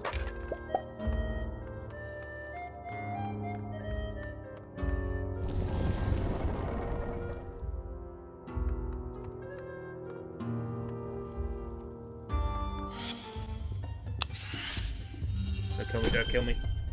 Don't kill me, don't kill me. Yeah.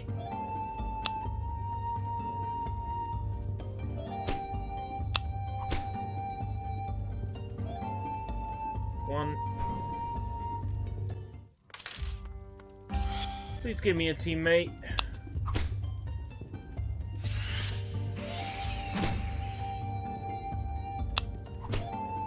Yet.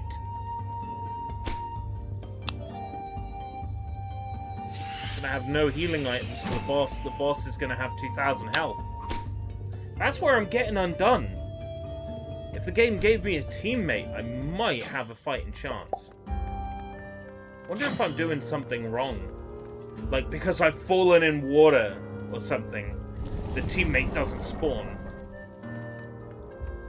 Because I'm now gonna be at a disadvantage.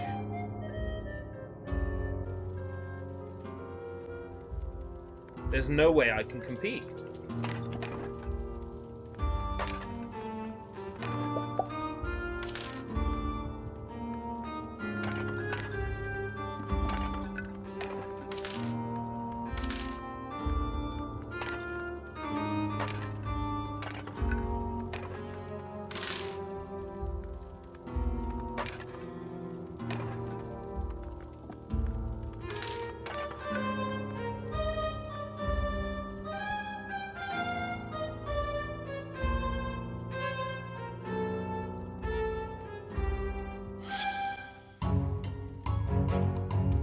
Health. How am I gonna do this? Oh, come on!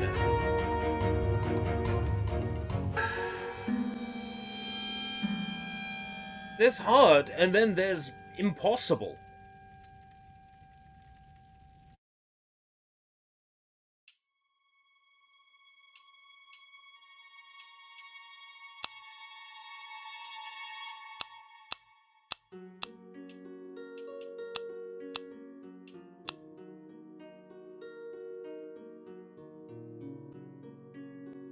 I see there's a save and load.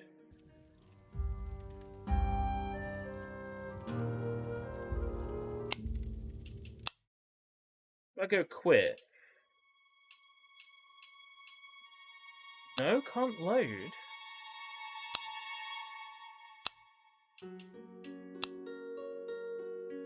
What's that load game function for?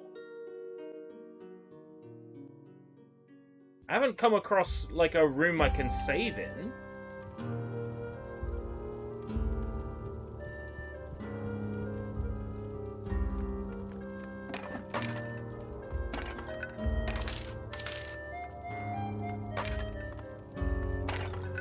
What's that load function for, exactly?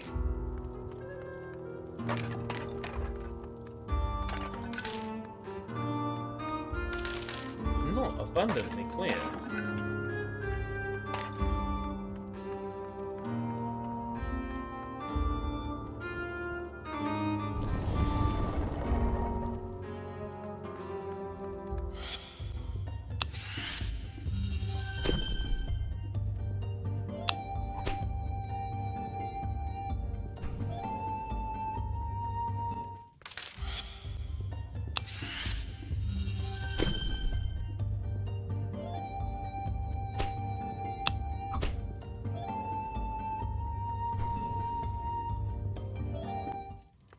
I'm curious if I'm gonna spot a teammate on this floor playing on easy.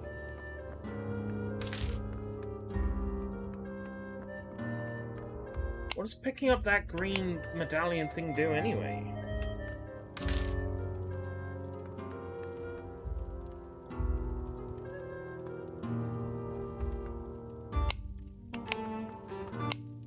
There's no, like, second menu.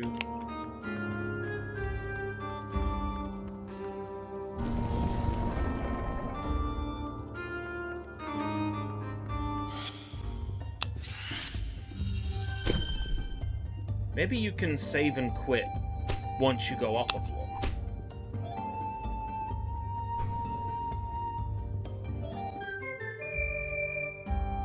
Now, I didn't see this screen at all when I was playing on hard.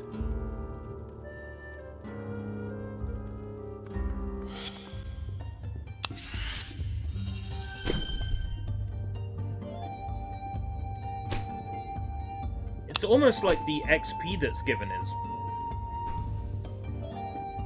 random.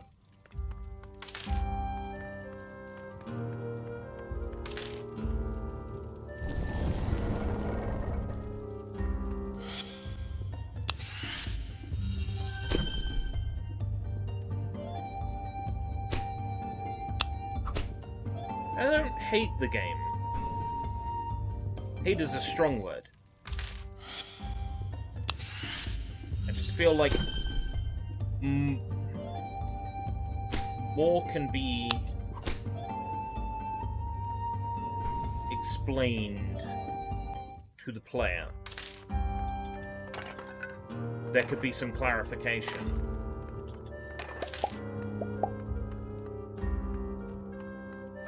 Now, I might have missed a help menu somewhere.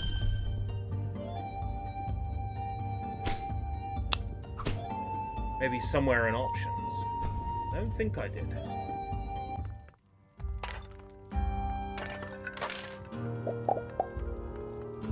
The screen just explaining on each floor many of these things could happen. It's alright, because the game itself is very straightforward to the point where you can figure most of this stuff out.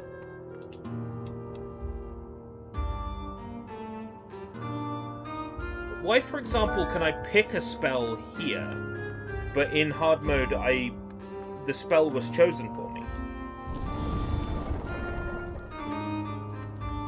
Why would that differ between difficulty settings? Or is it just that that the luck landed that way? It's a strange one.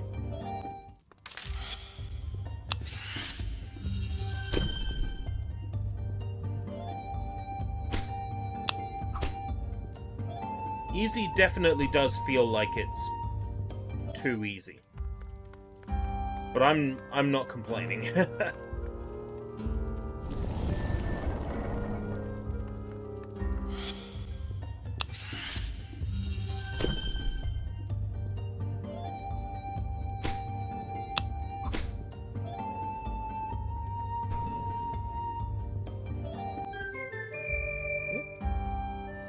That's up again.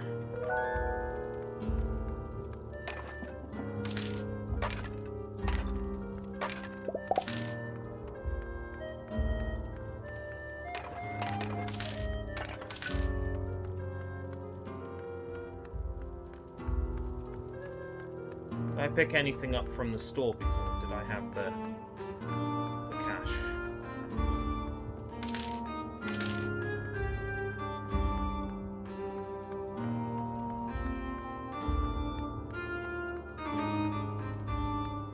So in theory, if my theory is right, there should be a teammate behind this door. Yeah.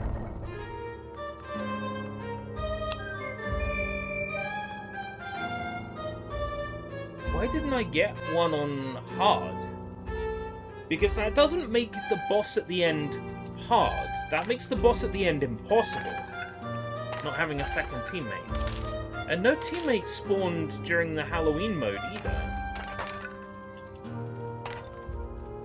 Was it because I was playing on arcade/Halloween and not classic?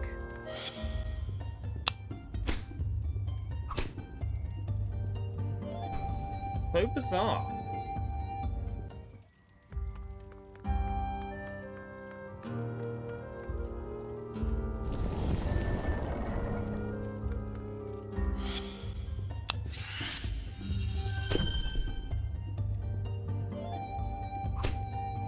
There is a lot of working out required. Like up here, figuring out why the game is doing things a certain way. That perhaps could have been communicated to the player.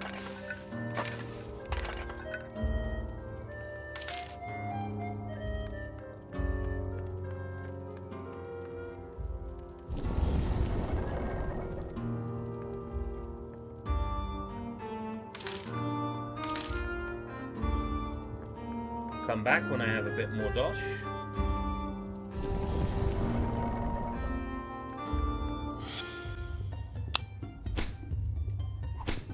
How dare!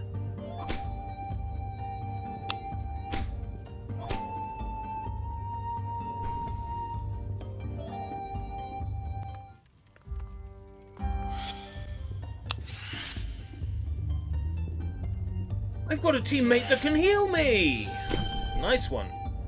So, Guano Apes. It's not the craziest metal band name I've heard, but it's up there. Bat Poop Gorillas.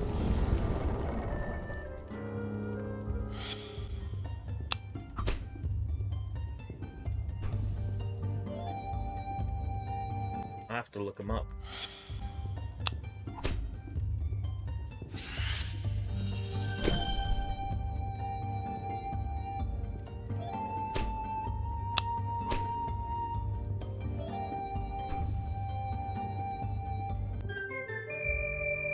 Ooh, yeah.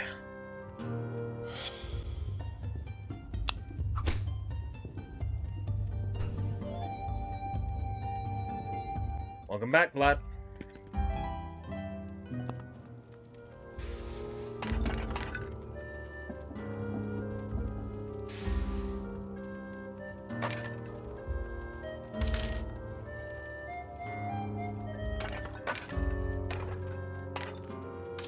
If there was a full-on, like, roguelike element to this, i.e. unlocking power-ups that you can then apply to your next run, I think it wouldn't feel so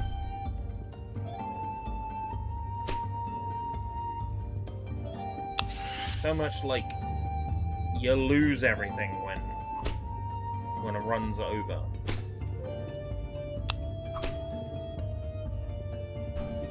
It being basic isn't the problem. Basic is fine. It doesn't communicate to the player enough how its mechanics work. A lot of how this game works I've had to learn by playing it. Now, on the one hand, that's great, because that's how video games used to be. On the other hand, I wonder if this game would really get played more than once by anybody. If it would have stopping power, sticking power in someone's Steam library or Switch digital library. If someone would just play it once and then not play it again. I mean, either way, the developer has got the person's money, but what you ideally want is a game that people will feel compelled to play multiple times. And the only thing here that would compel me to play this multiple times is the achievements, which appear to be slightly bugged.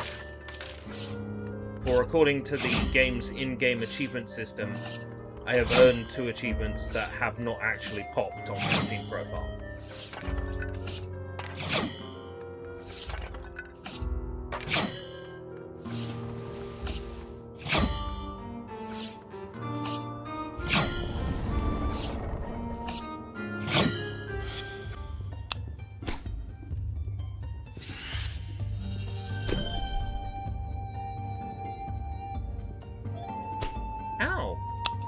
How dare? Learning as you go is, yeah, it's fine.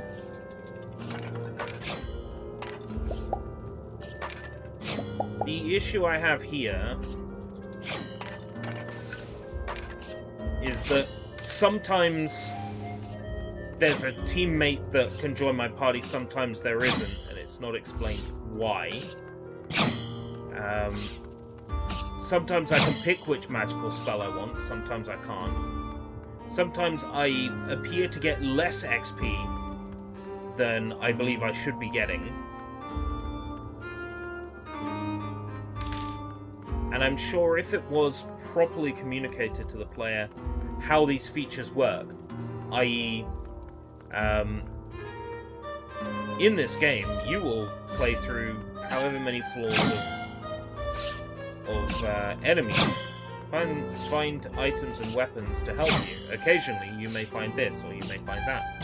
Have fun exploring, you know, just a screen like that, but there's nothing, it just drops you in.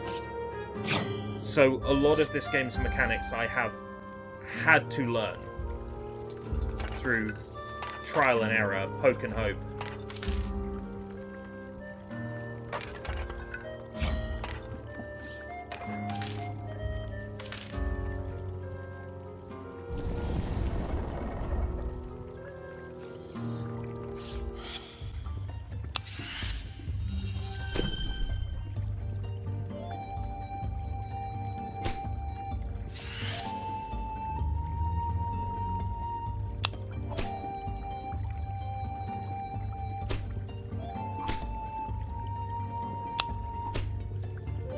Seems this teammate heals me when I don't need to be healed sometimes, which is interesting.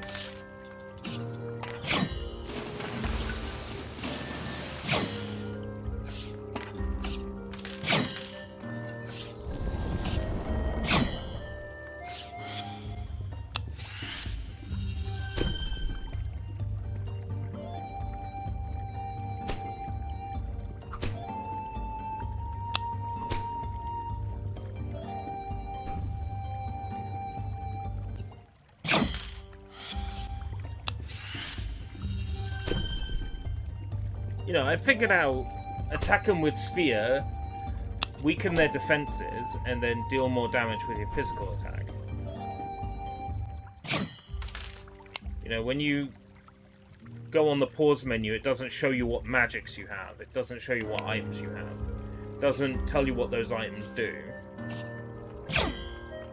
When you press RB down here, it just shows you an icon for which magic you're switching to. It doesn't tell you what that magic does.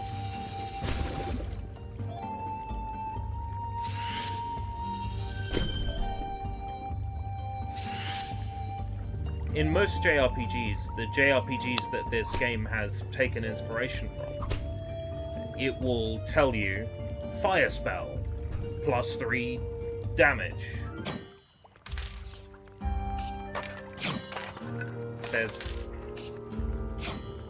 There's no such information available, but it definitely exists and it definitely has an effect, because I've noticed that stone rock spells do more damage on electrical enemies. So there clearly is like a type advantage thing going on, but again, it's not communicated. Then here, like an elixir that heals your health and magic is 40, but a permanent upgrade to the amount of magic you can use is 15 points. Like, wouldn't you expect the permanent upgrade to be 40 and the elixir to be like 20? You can expect it to be the other way around. Inconsistencies and lack of explanation. But not enough to put me off, you know. Not enough to make me go, oh, this game is terrible, and, you know, stop playing it. I've had no difficulty giving this game the full 2-hour attention that I endeavour to give all publisher-supplied games. And I certainly don't want to imply any kind of lack of quality, because there isn't.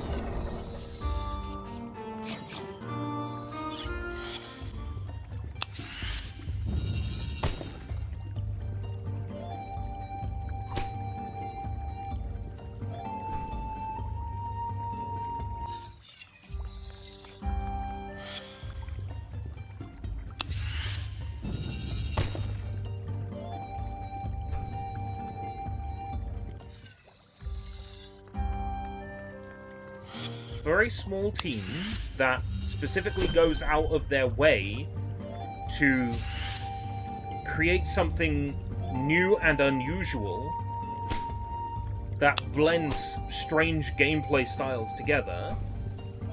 This does exactly what it sets out to do, and it does it well. A little bit of extra communication to the player, just to explain what's going on.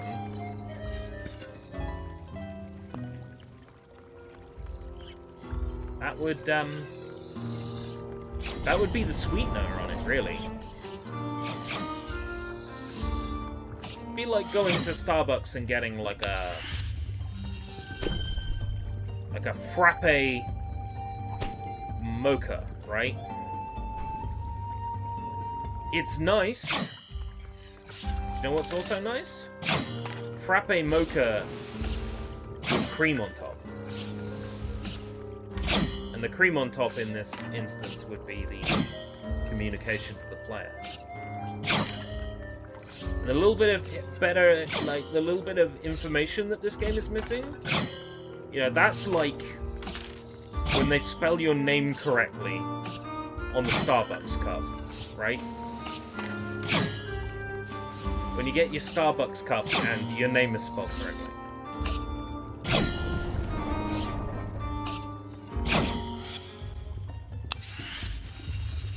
Water! Here it is.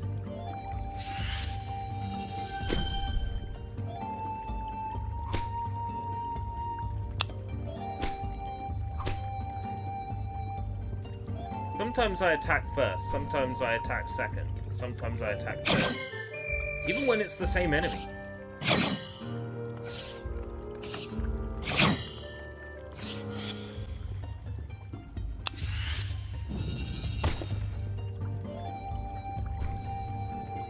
Weird one.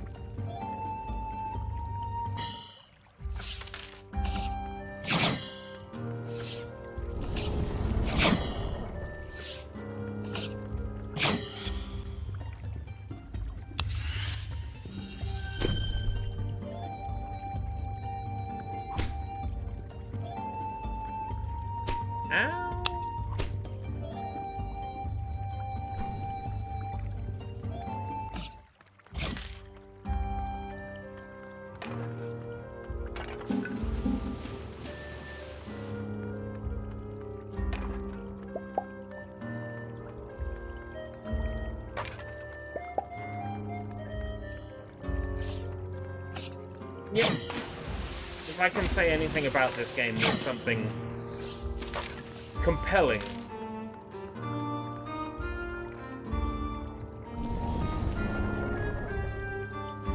I'm not sure if it's the mishmash of gameplay styles, the mishmash of art styles, the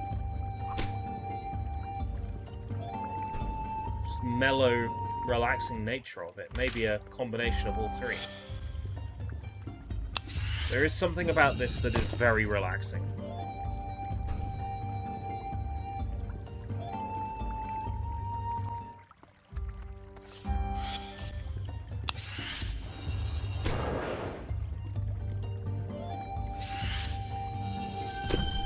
It would appear that my teammate doesn't have a health bar of their own.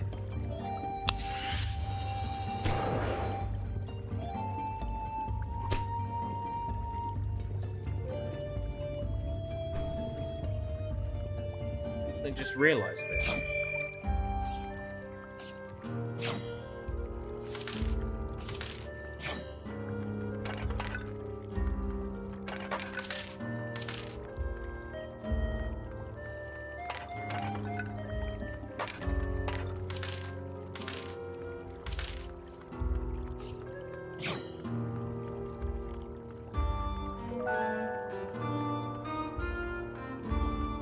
medallions mean.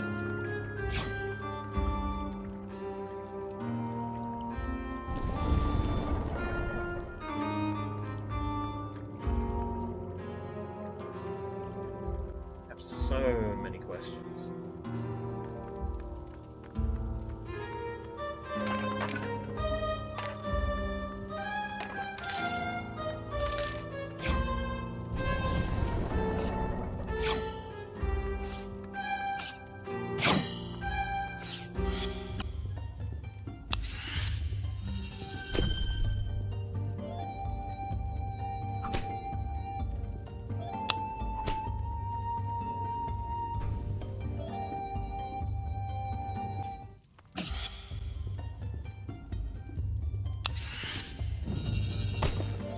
Yes, one-hit kill.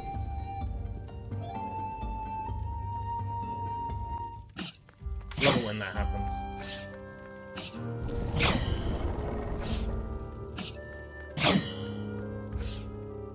The treasure chest on its own. No enemies in here.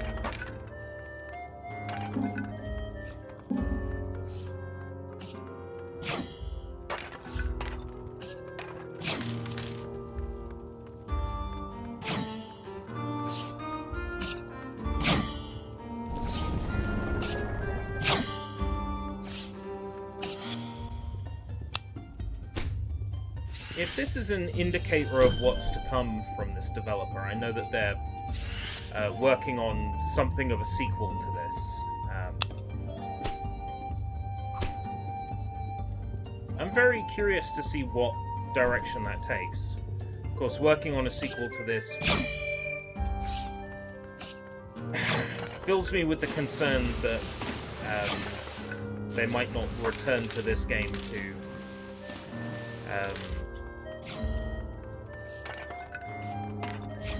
address fixes like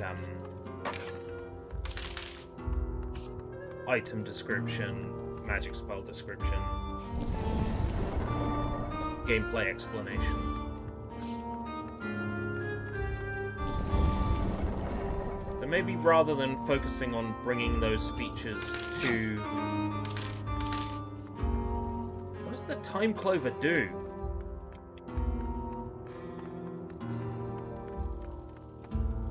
Do you reckon that's like a free revive if I die? It doesn't appear to do anything.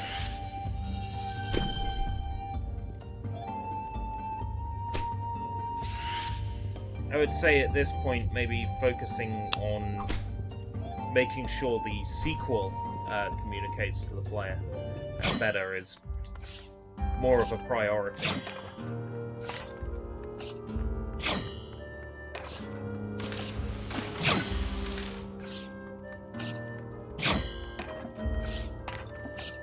I have no doubt it will be a better game. The only way is up, as they say. That doesn't mean the game is so awful that it can only improve. No, what I mean is you always learn from the games you make. You develop a pipeline.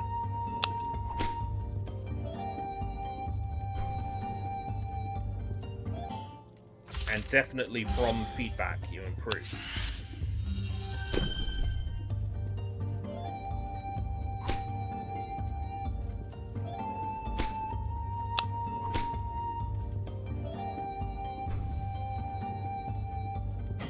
This is something of a fascinating little darling of an indie title.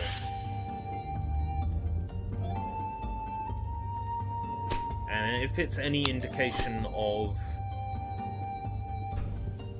Shishi Games' potential,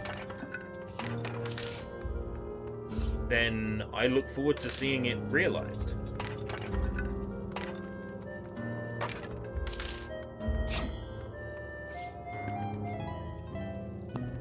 Got the key already. Easy floor.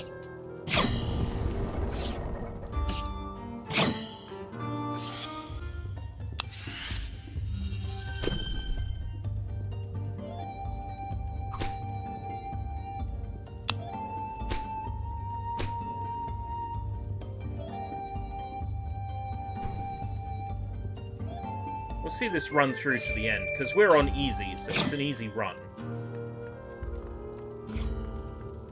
And with a teammate, it should finish in our favor.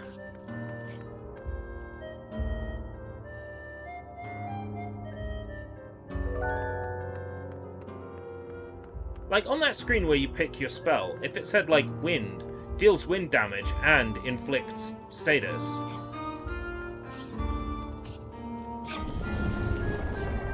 Successful roguelikes, you know, like Hades, or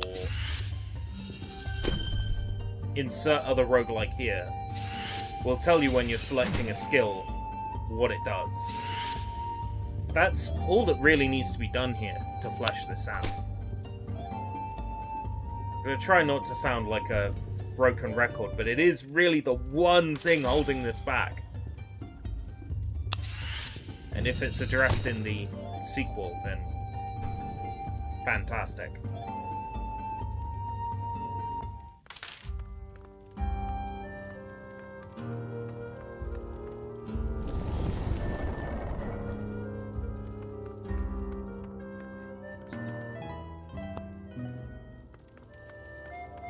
Potion.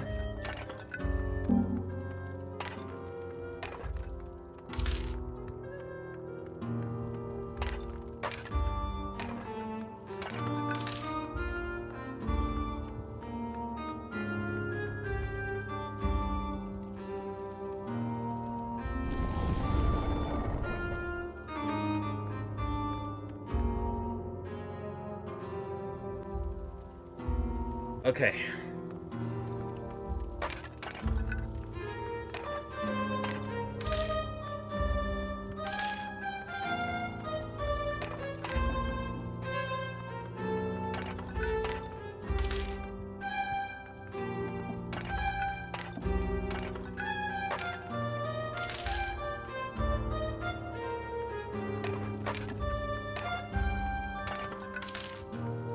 For the last time, let's kick some butt.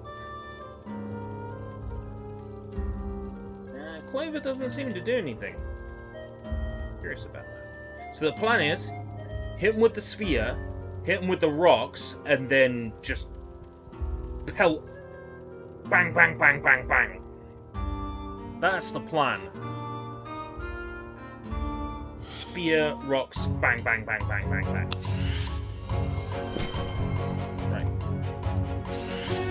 Spear. Bring down their magical defense. Rock. Bring down their physical defense.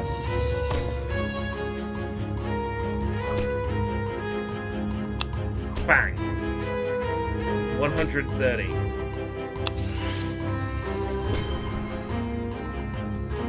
Bang. 116. Oh, thank you. Bang.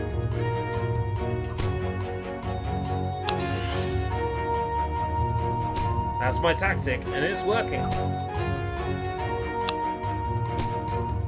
Does my status element stay inflicted forever? It appears as though it does. So I think the issue I had before was that the pumpkin magic basically gave whoever I attacked with it increased attack power and increased magic power. Which kind of screwed me over.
Photographer.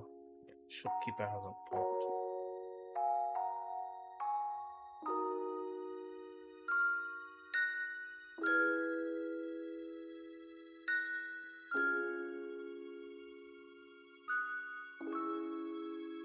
But is this going to be easy to recommend? Ooh. Buy Shishi Timeless Prelude. £16.99.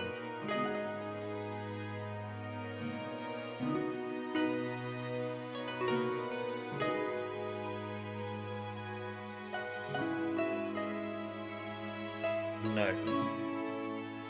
That is difficult to recommend.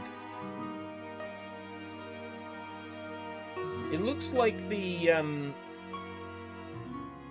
new game that's coming out has NPCs you can talk to. Something of a large open area to explore. Worth keeping an eye on that, but $16.99 for this is a difficult ask, and I think Shishi Studio know that.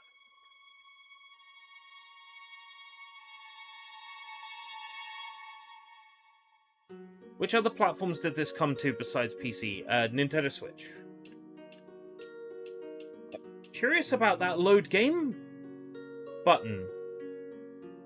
Because I've not once found an opportunity where I can save.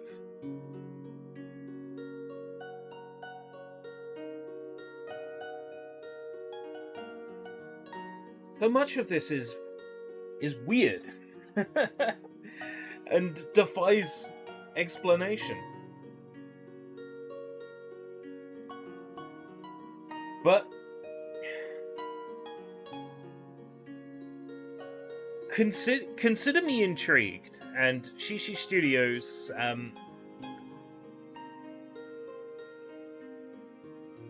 consider me invested in whatever weird games you're working on next. The follow-up to Shishi looks to be a bit more promising. I don't want to sound like a jerk when I say this is a difficult game to recommend, but at £16.99, this is a difficult game to recommend. Okay, thank you very much for coming. I'm gonna go now. I have to be up at 7 in the morning because I have places to be tomorrow, even though it's a day off. I'm going exploring, and then after that, I'm getting some work done. So, a nice early, well, it's 11:10. There's no early night happening tonight. A nice go to bed now. ERB, listen to your advice. Until next time, if we live that long, take care, bye-bye.